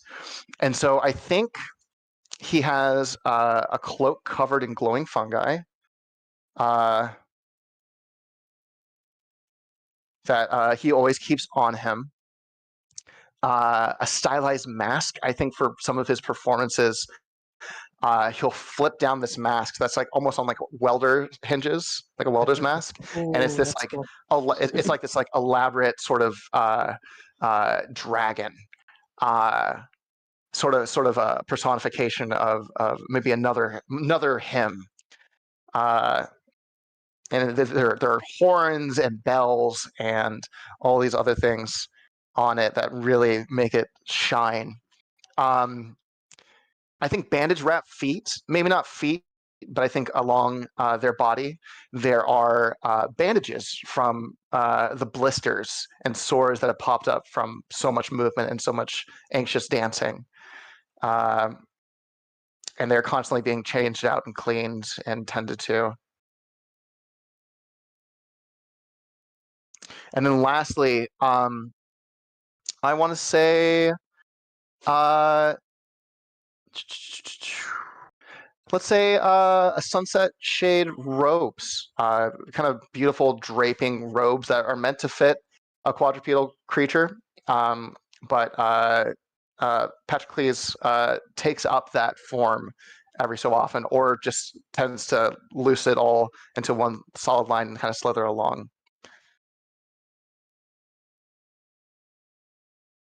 I do also want to say I chose corn snakes because they have giant goofy eyes just kind of on the side of their heads and big old noses, and I think they're fucking cute. I really want to make sure that's out there. I love the physical aspects of this snake doing what the Robin Hood snake would do. That's so fun. Yeah. Well, what's another movie? The Bad Guys, the animated film about like the animal crooks. Also had a snake character. Ringo might have as well with the rattlesnake, right? Yeah, the rattlesnake with the minigun. Yeah. I think he's like seen like leaning against the bar in a few scenes or something. Choose 3 dances you will gladly dance, and 1 you'll never dance again. I think they were taught how to dance with the small and forgotten gods to earn luck and wisdom. I think their grandmother taught them. I think their grandmother was probably a very spiritual person,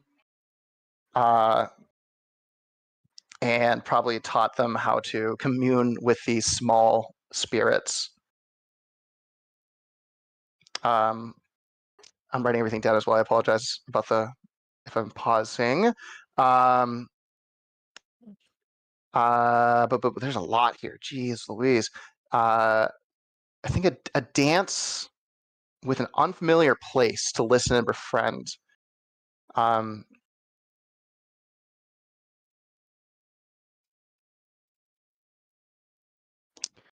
then one more.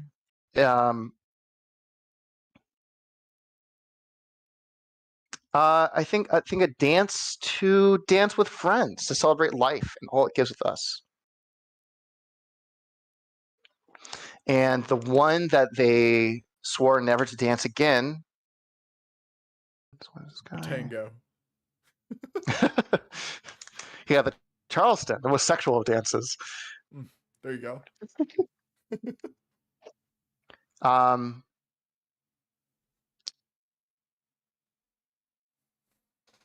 It's not on here, but I want to say, I want to put it out there, and it kind of goes along with the name of the character as well. A dance of true love. They swear never to dance again. Damn. Oh, friend, love can be so wonderful. Love can hurt as well. Mm. Careless whispers playing in the background. Guilty, elongated snake bodies have no feeling or have no rhythm. Yeah. And then to teach on the next page, choose one you teach anyone who wants to learn, and one you'll only ever dance alone to. I think they will happily teach a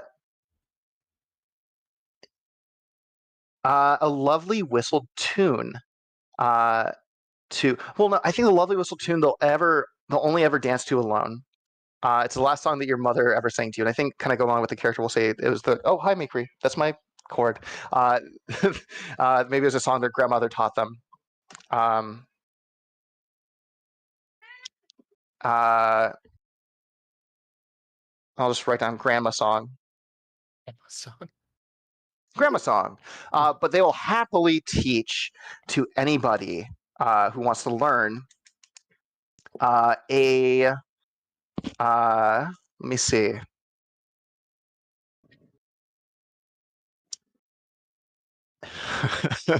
A simple tambourine stolen from a bitter and furious merchant. And I think this is something that they stole from Peppermint Sam maybe like a year or 2 ago. Oh my god, drama. He upcharges every time to you. And maybe that's something that they are working towards mending or not. I think the little vignette is I think there is a section of the campfire where the grass has been flattened and stamped down, and as the camera kind of looks there, kind of like flashes back to earlier in the day, and we see Patroclus dancing and writhing and undulating in this rhythmic fashion, along with the tambourine, to communing to the small gods, welcoming them back into the Haithland. And we see like a little spectral, like mushroom folk kind of popping up out of the ground and kind of swaying along. We see maybe a little like coin with like butterfly wings kind of flying past, and then like just kind of apparating into a tree, and then maybe like a spectral like many-headed duck like coming out of the brushwork and just watching. And that's Patrocles. And I think we have such a beautiful group here of so many amazing characters. What do you guys say we take a quick 5-minute break and then we can get to our questions and kind of build out some relationships? Sounds good. Sounds Yeah. Sounds Beautiful. Fantastic. Yeah, chat, we'll be back in like 5-ish minutes. Grab a drink, grab some water, hydrate, and we'll be back shortly. good. Okay. See you in a sec, chat.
It's back. We're good. Hello. Hi, chat. We're back. Hey. OBS Hello. froze, so if there was like some weird visual shit happening for a second there, that's all that was. Don't worry about it. Don't refresh or anything. You're good to go. Felix, it's back in your hands. Cool. Well, let's just go ahead and jump back into it. Our characters have been introduced, and this group of 7 kith, including Brother Philo, sit around this campfire.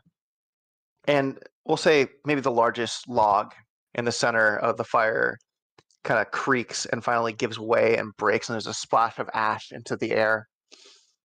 And Brother Philo looks at you all and says, "The people of the Heathland are going to need some helping hand or a guiding hand. And I wanted to, again, thank you all so much for volunteering for this position. Samwise and Azzy, I know you have your critters to take care of.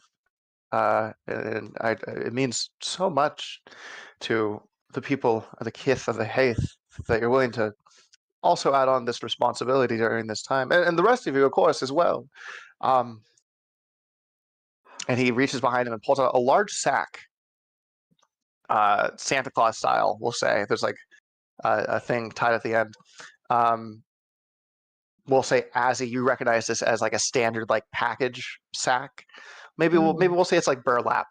And he says, "Every year of abundance, the Keystone gets together and we find somehow new objects and gifts that can be useful to the kith out in the Haith. And they keep showing up cycle after cycle in the same storage room. And so we do what we always do. We divvy them up amongst groups of volunteers like yourselves. And we ask that during your travels and during your time in this year, if you find an item or a gift that could help somebody out, either in your hearts or within this burlap sack, we ask that you give it to them." And he hands it over to whoever is closest to him. Who's closest to him? I would say Samwise is probably farther back, just making sure to keep as close to the bees as possible. I would say Echo's pretty close to him. She's trying to be really diligent and listen, being really attentive. So she's teacher's pet, kind of. Well, Echo, if you won't mind just holding on to this for a little bit, and he hands you the sack. As it touches your hands, it feels both light and heavy. Almost as if once you feel it, it kind of pulls down your weight, but as you exert any sort of effort against it, it's almost effortless to move around. Almost like an object of great meaning has been placed into your hand and significance. And he says, "Well, it is getting late for these old aquatic reptile bones of mine. I'm going to retire, but I think there's a little bit more life in this fire yet, and there's still some food and snacks in the cauldron. Why don't you all take a second to familiarize yourself with each other? And in the morning, we'll see you off on your adventure. We'll see you then, my friends." And he kind of gets up. He grabs like an old, gnarly hickory wood cane that's been leaning up against the stump, and he kind of hobbles off, one arm behind his back, one arm on the cane, very slowly trudging along. And Good night, Brother Philo. "Good night," says Patroclus. So Patroclus kind of leans in from the tree that he was kind of hiding in. "So we're working together." Sure are. Yep.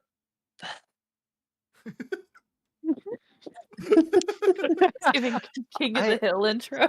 Yep. You gotta come. You already said yup.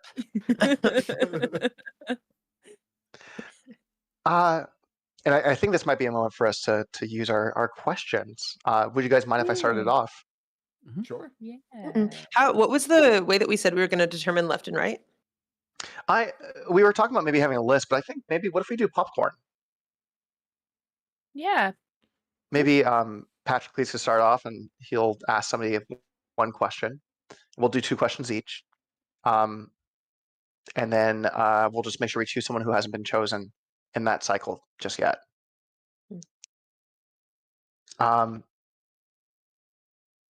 Patrick please looks over at Samwise and says, "Samwise, it's been so long since I've seen you, my friend. Um, why is it you won't dance with me? We've known I each other gotta, for all these years. Why, in all the time, all the small adventures and journeys we've shared, why won't you dance with me?" I got a stiff leg. Yeah, the reason I keep the cook with me at all times, even when I'm not watching the bees, is because my left leg is always bothering me. So I'd love to, but I don't I fear it wouldn't work out too well. Oh, I never knew that. How did your leg get so stiff? I was rammed by a bee when I was a young boy. Ooh. And some of those can be a little belligerent. Just a bit, especially the 3-headed ones. That one was really witchy.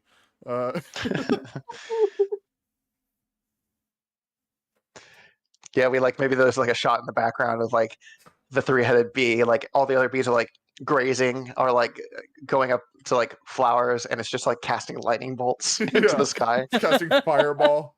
Doesn't care who's in it. Matt, would you like to? You can ask a question if you'd like. Yeah. I'm gonna.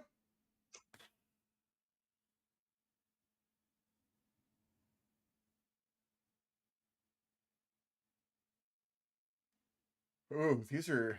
I don't know who to ask these to. Hold on. All right. I'm gonna pop it to Glimfeather. What did you Yes. do that made me trust you with my herd? Well,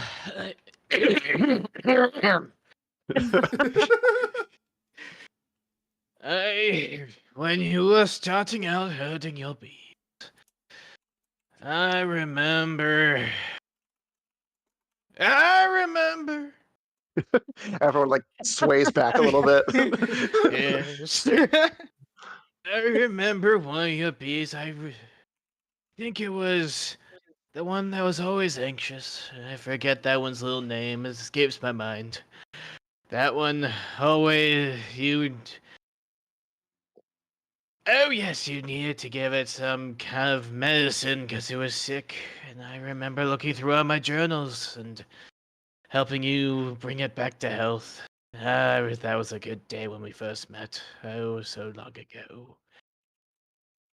That bee was sick for days, but got better. That medicine tasted awful. Why were you eating the medicine? Yeah, I gotta taste it to see if it was right. That's all right. I'm glad you're okay after that.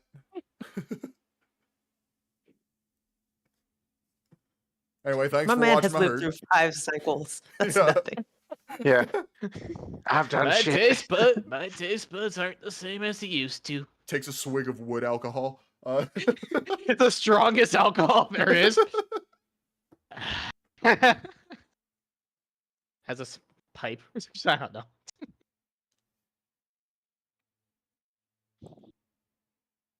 Okay, Callum, who would you Beautiful. like to ask Yeah. a question to? All right.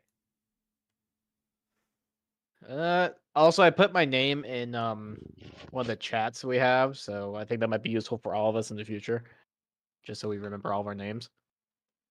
Oh yeah, Glimfeather. Yeah. So I will ask.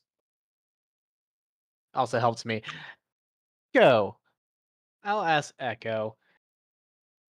Oh, Echo, how do you reassure me when I'm at my wit's end? Uh-oh. Well, I mean, the best way to help anybody is to just offer a listening ear.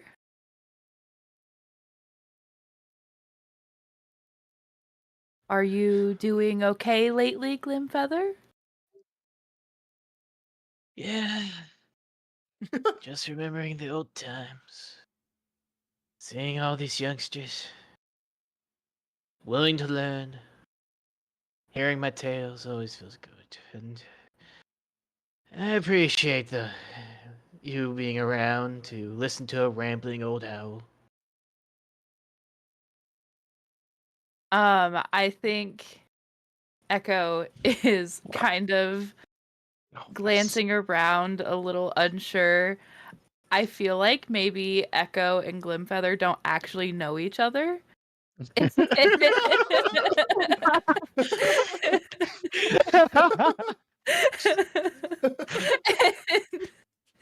so initially, Echo was under the impression that Glimfeather was maybe kind of spitting questions interview style, and then didn't really know where to go from there.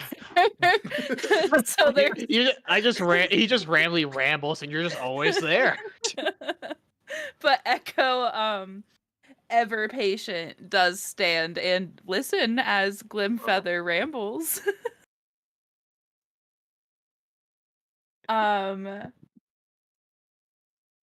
Okay, I think Peppermint Sam, while Echo is standing with Glimfeather, her lightning bug starts to fly off in the direction of Peppermint Sam, and it kind of buzzes around him, and Echo walks up to Peppermint Sam and says, I don't understand. Why does my firefly like you so much? Like, it should be one of my jars of honey. And he kind of reaches down and pulls up like one that's kind of already he himself has been eating for a few days, and gets a little spoonful out for her and kind of hold it up to the bug.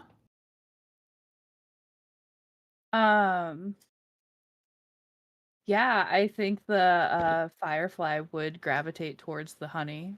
I would imagine so. Do we have a set like money system here? Did we ever discuss that? We do not. Can we to continue this? Can we get something set up right now? I know it's a Autonomy big in my question. cozy fantasy game. Yeah, I'm a trader. Is there an autonomy economy? in this economy? You kidding Economy me? in this scarcity economy. Yeah. I don't know. What are you imagining so far?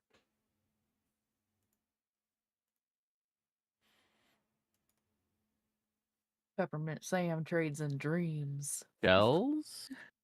I think he does shells and dreams. Shells and dreams. Is this like does Peppermint Sam have his own economy that he like people just know like, oh, save up your seashells because Peppermint Sam might be coming back next week. Yeah. We're trying to afford that nice new dream that he's prophetizing over there. Yeah, I'll say Peppermint Sam takes shells that he has like are very unique, and he'll trade them out, or dreams, or any kind of fruits or vegetables that are foreign to what he doesn't have in stock yet, or doesn't have a ton of. I think per the rules of the book, one of the major tenets of the Haithland and of Wanderhome is that it is a very not only abundant but a very hospitable land. I think hospitality is a currency that is dealt more than not, and that politeness and kindness unto others will reward you with resources that you need. One of the examples in the book, it says that as long as you're willing to be a polite host, most people will offer you a roof to sander and whatever food they can spare, but they are just as fast to turn away a rude guest. So I'm all for there being like a unified like currency system, but I think especially in the year of abundance, money might not be as important I'll in my say, vision, I think. okay, knowing all that, I want to walk my answer back. I think it would be shells for the reason that like they might not have any monetary like really any value. Is that they're always very unique looking, and maybe I think that's what he's after more above anything else, rather than value, just like collectability. Peppermint Hell yeah. Sam is just an avid seashell collector. Yeah, it's a little shelf just for his shells. I love it. And as your bug kind of gravitates towards the honey and starts to, I imagine, eat it. However it However, would. fireflies consume honey, I guess. Yeah, and I go, this is gonna cost you a shell. Oh, Echo kind of scratches behind their large ear and then pats the pockets of her cloak and looks back at Peppermint Sam. Says, I don't have that. But I mean, we are going to be traveling together. So it doesn't mean I won't have it in the future, and it's not like I'm going anywhere.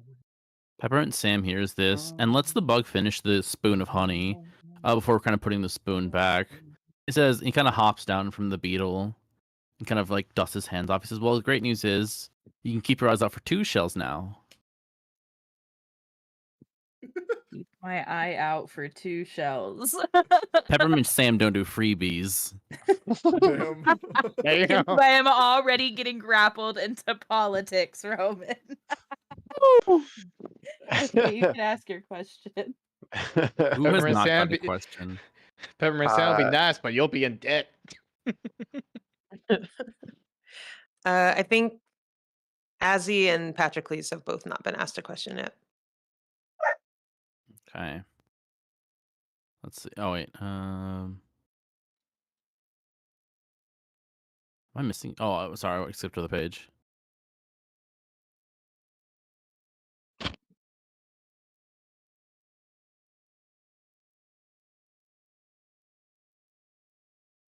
I think Peppermint Sam seeing, and I'm gonna try to do my best to pronounce this. I've heard it so many times, and I'm super paranoid about not pronouncing it right. Hmm. Felix is your character. Oh, Patroclus. Patroclus. Yes. Patroclus. If I say it wrong, let me know. Because No, no I've it worries. written down here. I was like, Yeah. he Patroclus. Oh, it's LUS. L. Patroclus is in like Absolutely. okay, yeah. Absolutely. Like, are we being a little gay? Yes. Okay. We're being a little gay. Yes. I Okay. clocked that Achilles reference Yes. earlier, and I made a note of it. As soon as you introduce your character as Patroclus, I was like, I wonder if I have a love letter in my bag from Achilles. I'll give it to Oh. him. Okay. Good shit. Peppermint Sam walks up to Patroclus and says, Oh, hi. Oh. he Hi, kind of eyes you, Sam. hands on hips, leans back a little bit. He says, "So, on this travel, is there I mean, anything you can give me that I can't get anywhere else besides a stolen instrument?"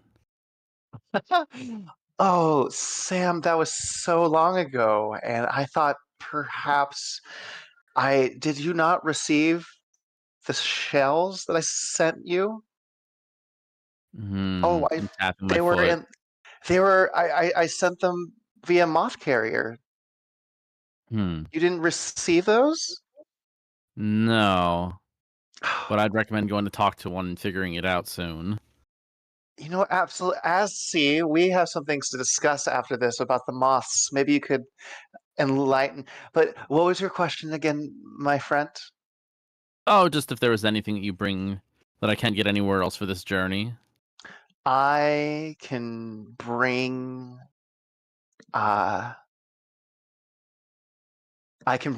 a pep in your step, and I can teach you the songs and the dances that my family taught me. You look like someone who would really enjoy a good line dance. Peppermint Sam thinks on this, and remembering he has no sense of rhythm, kind of just nods his head and says, "I'll consider the offer." And he kind of walks away. And as that happens, Patrick Lees kind of slithers up to Azzy and says, "I'm so sorry to put you on the spot there, my dear friend. Can you remind me again why it is I call you my best friend?"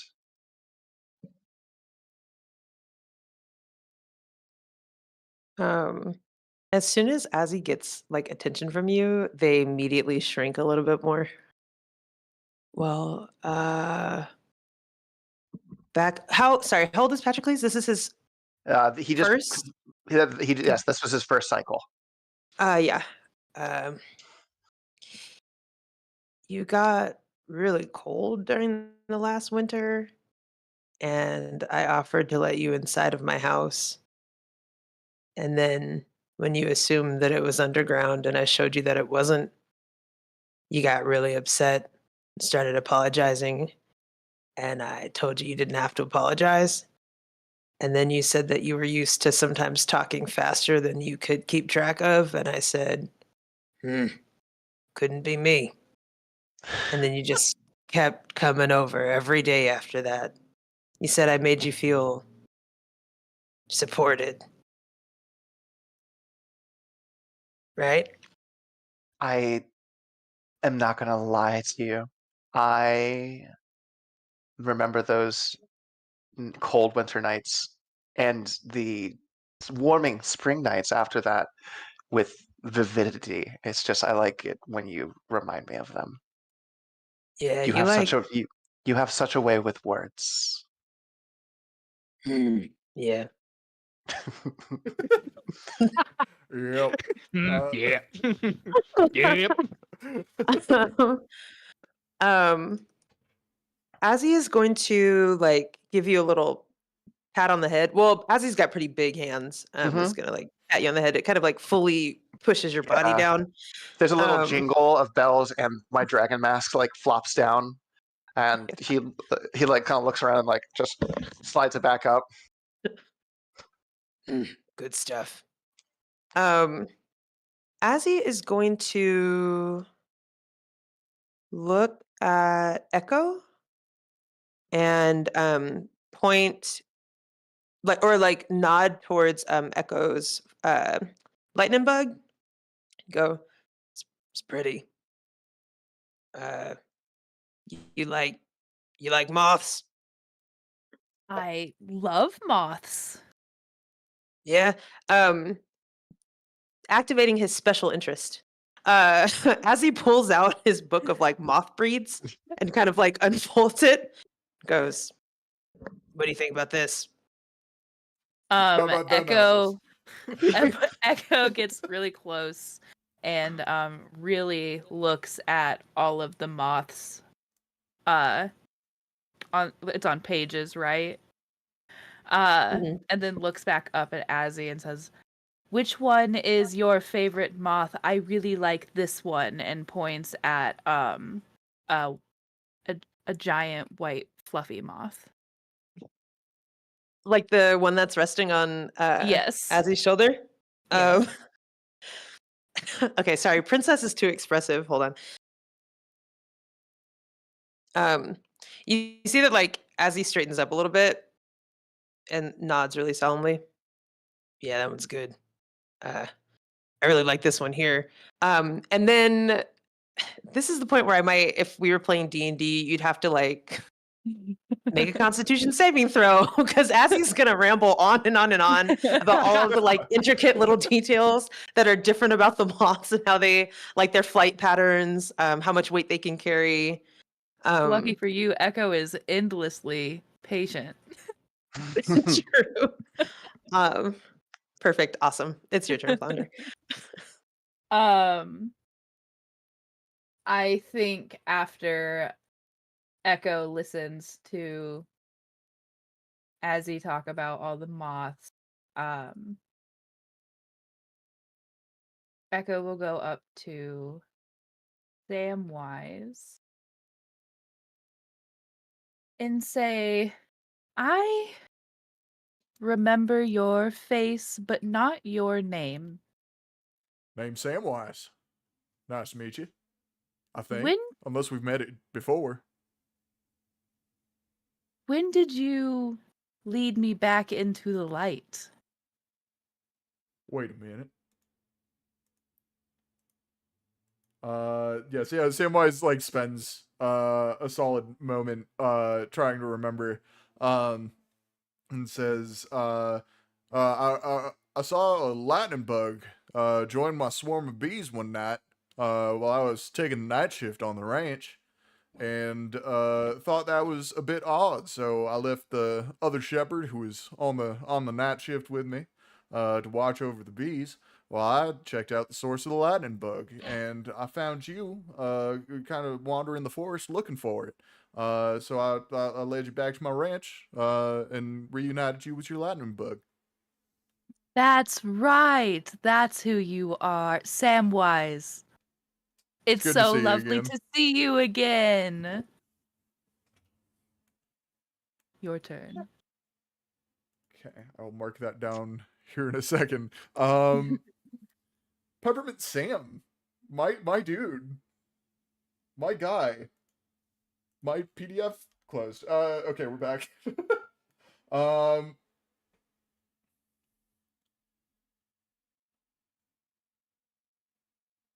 okay, there's two that are very interesting here, but very different vibes.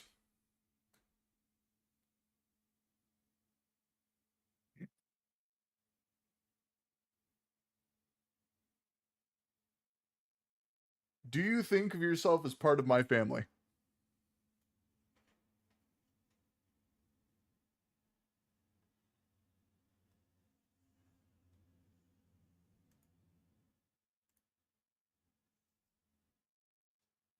I mean, I think I see you as a family the same way everyone of a community sees someone as a family member. Good answer. Good answer. Good question. Good question. Yeah, we'll say we know each other very well from you bringing your wares to my ranch every once in a while. Maybe getting honey off of me to sell. I think I know you as someone who's very reliable. In trades and business. A good friend, maybe. There we go. Hell yeah. Samwise is so endlessly optimistic. Hmm. That's how I'm trying to play him as best as I can because it's the opposite of every other character I've ever played.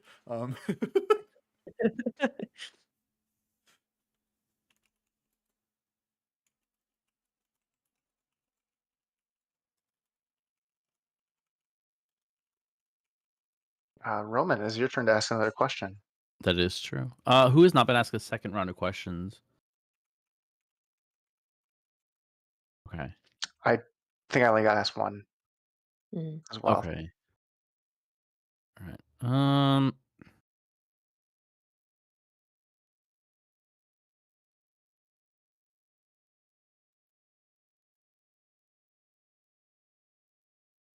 Who? So I'm also trying to get my list of names here. I'm gonna have to be right back. My dog needs to go outside. Sorry. Okay. Okay. It happens. Okay. Then over to Azzy.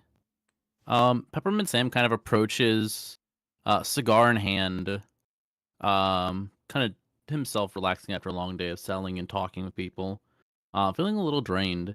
And he asked you, or he asked, how do I help you decompress when the days are long?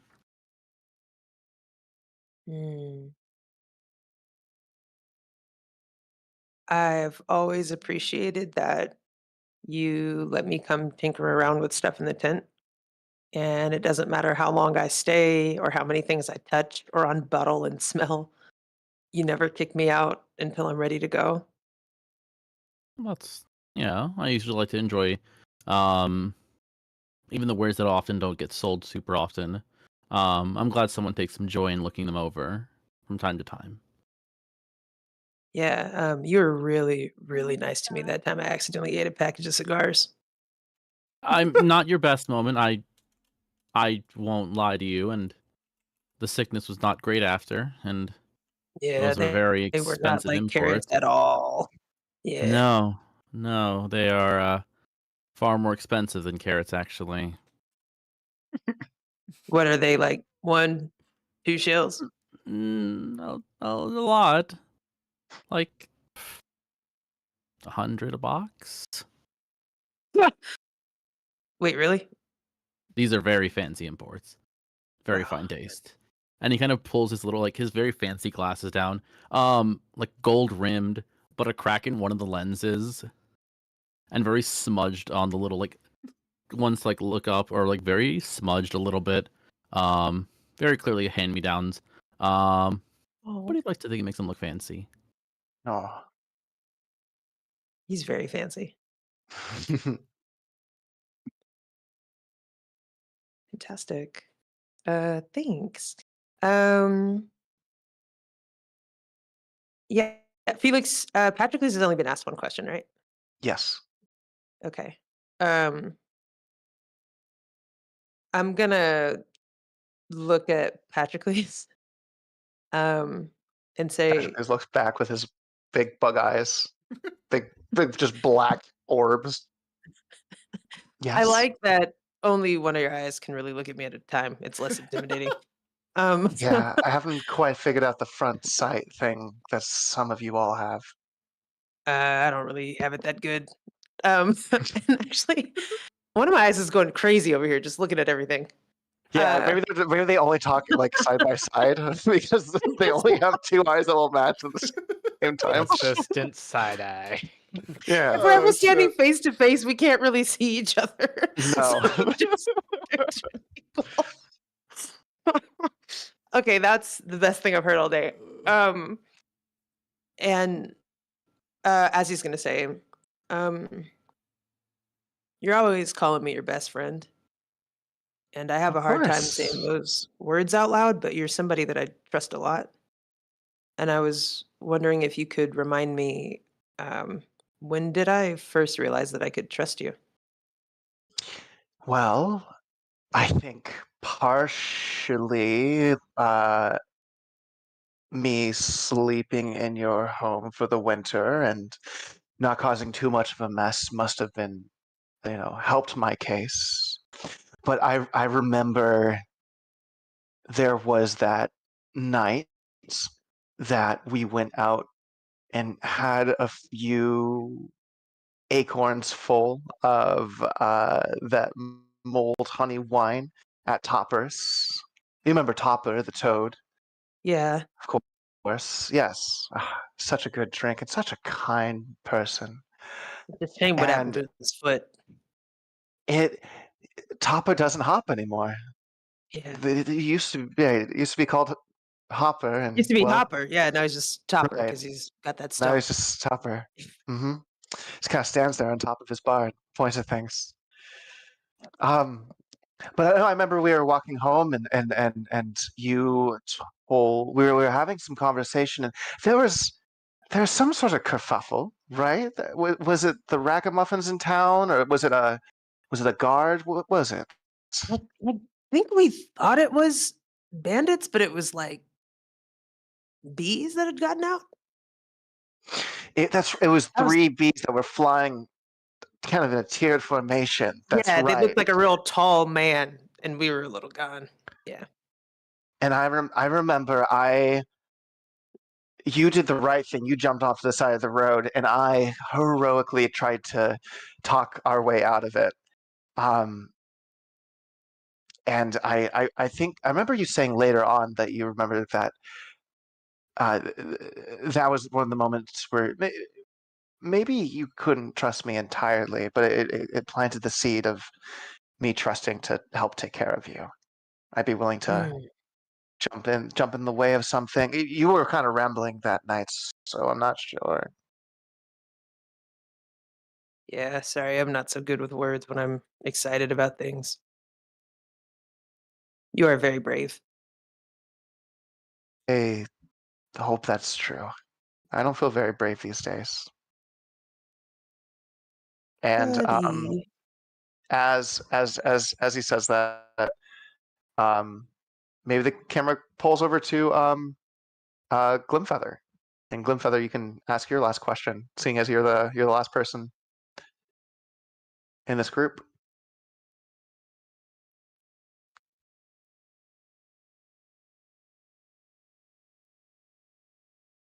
Oh, sorry. Good. Okay. Pulling Yeah, it can back you hear up. me? Yes. Yeah, we can hear you. Okay, good.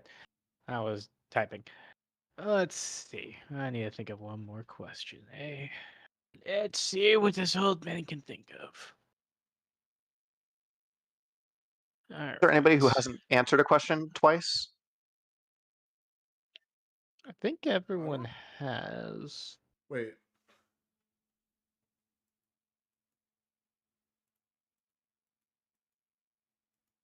I don't know. Did I Has Eppo this time? answered two questions? Samwise answered to, Patroclus answered to, Azzy answered to. Oh, yes, I did. Yeah. Okay. Flounder trying did to think. Echo. Yes. I think Glimfeather actually hasn't answered two. You answered one. Yeah, and that was from Matt's character. And then I asked the question. Would you all be okay if I asked a question of Glimfeather? Yeah. Kind of break the Yeah. mold a little. Awesome. Sure. Patroclus kind of looks over across the fire to Glimfeather and says, "Glimfeather, you old flying so and so, how have you been? I haven't seen you since you were my, what was it? Was it my frost year teacher? Did you teach me in chill, or was it awakening? Which month was it that you were my teacher? I forget." Oh, I believe it was the chill. I remember. Oh, you were a good student. Hard to keep you sitting down during the lessons, but you're always good to have around the class. You learn the tales were always more entertaining with your dancing. You always made the tales so much more fun to tell. It's good to have a good storyteller in those situations. I do have a question for you though. Yes, If you don't mind me saying, it's been so long. When we left our village, do you remember why I said I would come with you? What was Why the did I come reason? with you when we left home? I think it was in pursuit of knowledge on lost dances, I believe. That you wanted to learn more dancing from different villages and bring your dance and joy across the land. Always bringing joy wherever you go. I think having you around has been great fun, even to my old feathers.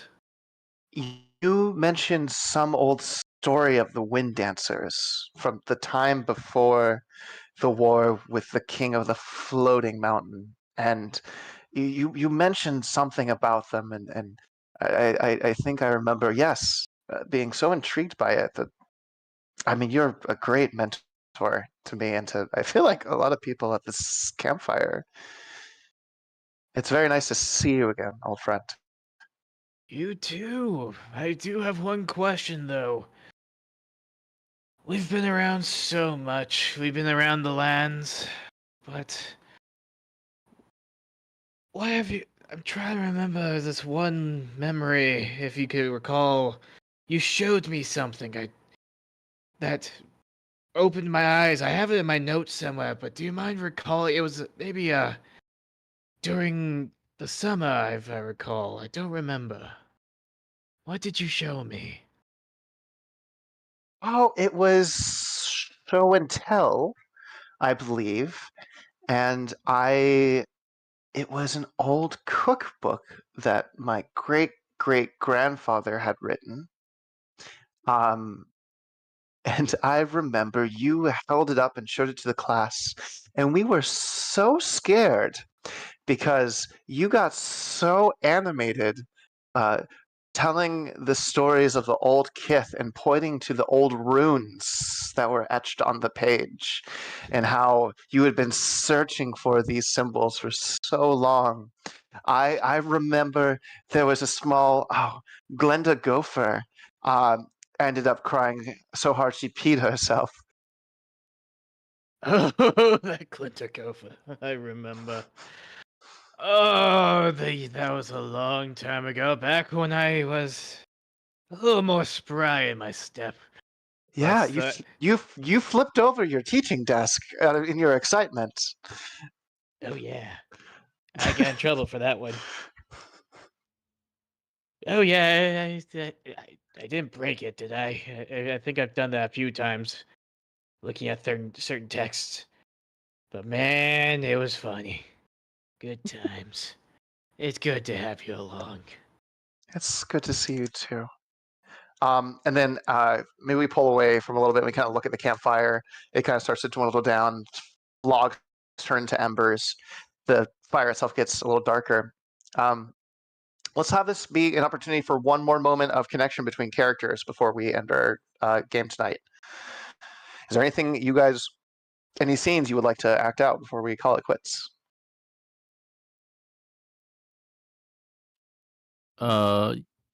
One, yeah.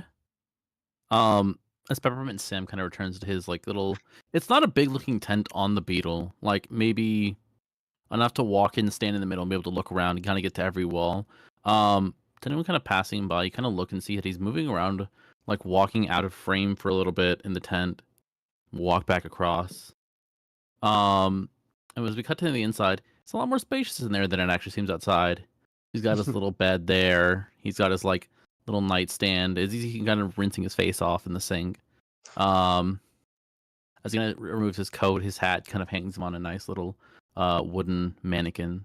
And right next to that one has like another one with like a nightgown and a little hat. And a candle. He lights himself and walks to himself to bed. Wholesome. Kind of puts the candle down, pulls his little book out, and it pans out as he kind of starts to read his book. It's a little window that's on the back of the tent.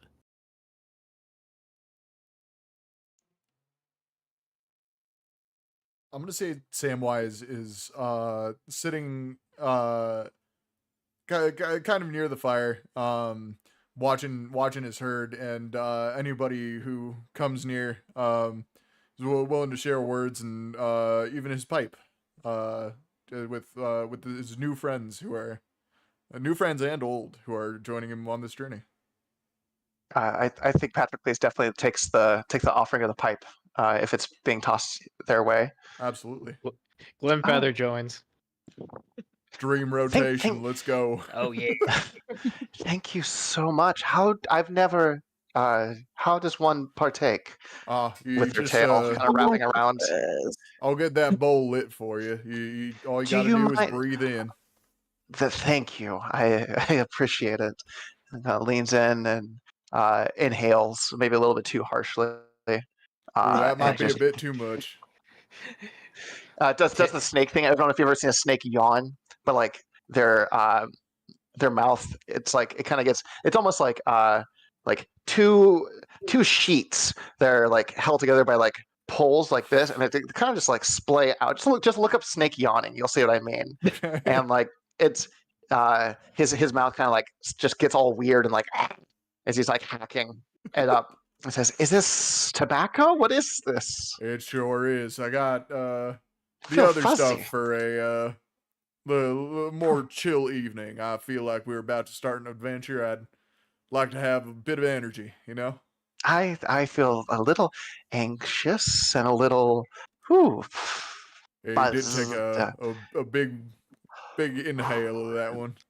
I did. I'm going to go on a slither. And he hops off the log and goes just off into the woods for a little walk. Glenfeather takes the pipe before you go. He's like, "Oh, I remember the first time I tried tobacco. How many cycles ago was that? 4.5. Damn, you started young. God damn. I remember my pappy. He had a pipe, and he's like, "You've been eyeing this pipe for a long time. You want a swig?" He's like, "Sure." Sweet. You Uh, drank the pipe? It's like, "Sure." And my pappy was over his time as well. Well, Different it time. different time, different terms. So I took a puff of it. Did not like it at first. I took way too big a puff, just like that snake over there. That's how it I always took starts. way. That's how it starts. You just take your time.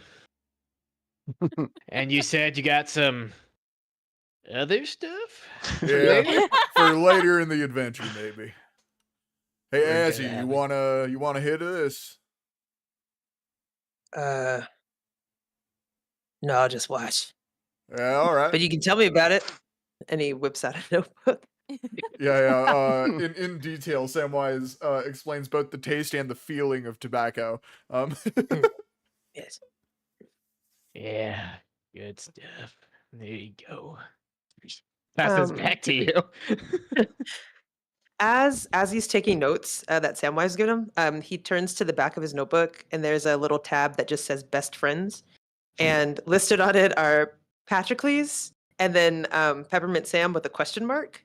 And he crosses out the question mark, and then underneath writes Glimfeather, Echo, and Aw. Samwise. Oh, That's so cute. love that. You can't see it though. It's not a phase, Mom. God. It's not. You keeping Um, detailed notes in there? I think while the group is hanging out around the fire, Echo is also sitting there and is silently listening while Glimfeather talks about the first time he smoked tobacco, and is just kind of enjoying being around a group that's getting along so well. And while they're just listening and killing time, they're kind of swaying around their wooden staff with the lantern in it that has the little wisp inside, and letting their lightning bug that I have named Flicker chase the Sure. light around in the lantern, kind of like a cat with one of those little string toys. That is lovely. Amazing. I think that's a beautiful little ending scene to kind of close off the introduction of this group. We see 4 of our group bonding over the fire. I think Patrocles has set up their tent off elsewhere to kind of have some solitude before the big journey, and Peppermint Sam is living it up inside of his interdimensional tent. His fucking penthouse on top of a beetle. I'm trying to He's got a TARDIS.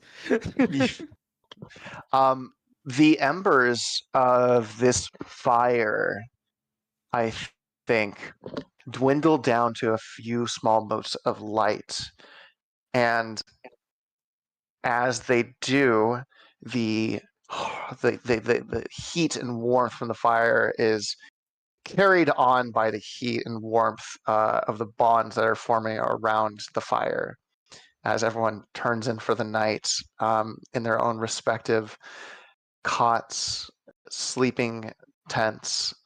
Perhaps some of them wander back off to the Keystone to get sleep into some of their beds. And we kind of pan up to a sky that just seems to be full of stars, and every once in a while you just see another star blip into existence, more and more and more, until it is a painting of vibrancy seen only once every few years, only once the cycle of abundance begins. And from there, my friends, we'll call it for the night. Beautiful players, thank you so much for being a part of this wholesome story. Our listeners and viewers, thank you for taking time out of your day to sit with us. We really appreciate it. I believe we'll continue the story in 2 weeks, if I'm not mistaken. Correct. After we do a Matt, what are we planning for next week? So I reread the Delta Green story I had written and realized there was a major flaw with it. So we're pushing that back just a little bit while I get that fixed and make things make a little bit more sense. So we are going to do a D&D one-shot next week. Everybody roll me a level 7 character. I'm not going to give you any context whatsoever. You guys just do whatever it is you want to do. Everybody in this call is welcome. Fomar, if you're still in chat, join us for that too, please, if you have the time. And we might have one extra guest. We'll see. I have to get into contact. Big table. So it will be a large table. It will be a fun session. Something to look forward to, I think. Sweet. Felix, that was lovely. Thank you for running us through that character creation. Gang, this was so lovely. Thank you also for being a part of this. Could not have this experience without all of y'all. So let's definitely want to make sure that gratitude is passed around. I'm very excited to see where this gang ends up in the stories that they tell. Dude, me too. It's gonna be so fun. Yeah. Oh, go ahead. I was gonna say, definitely stay on the call after we close out our stream tonight, gang. I just want to go over a few things with us, but other than that, oh, there we go, celebratory music on our end. Everybody, we hope you have a great night, and we'll see you next week. With that, chat.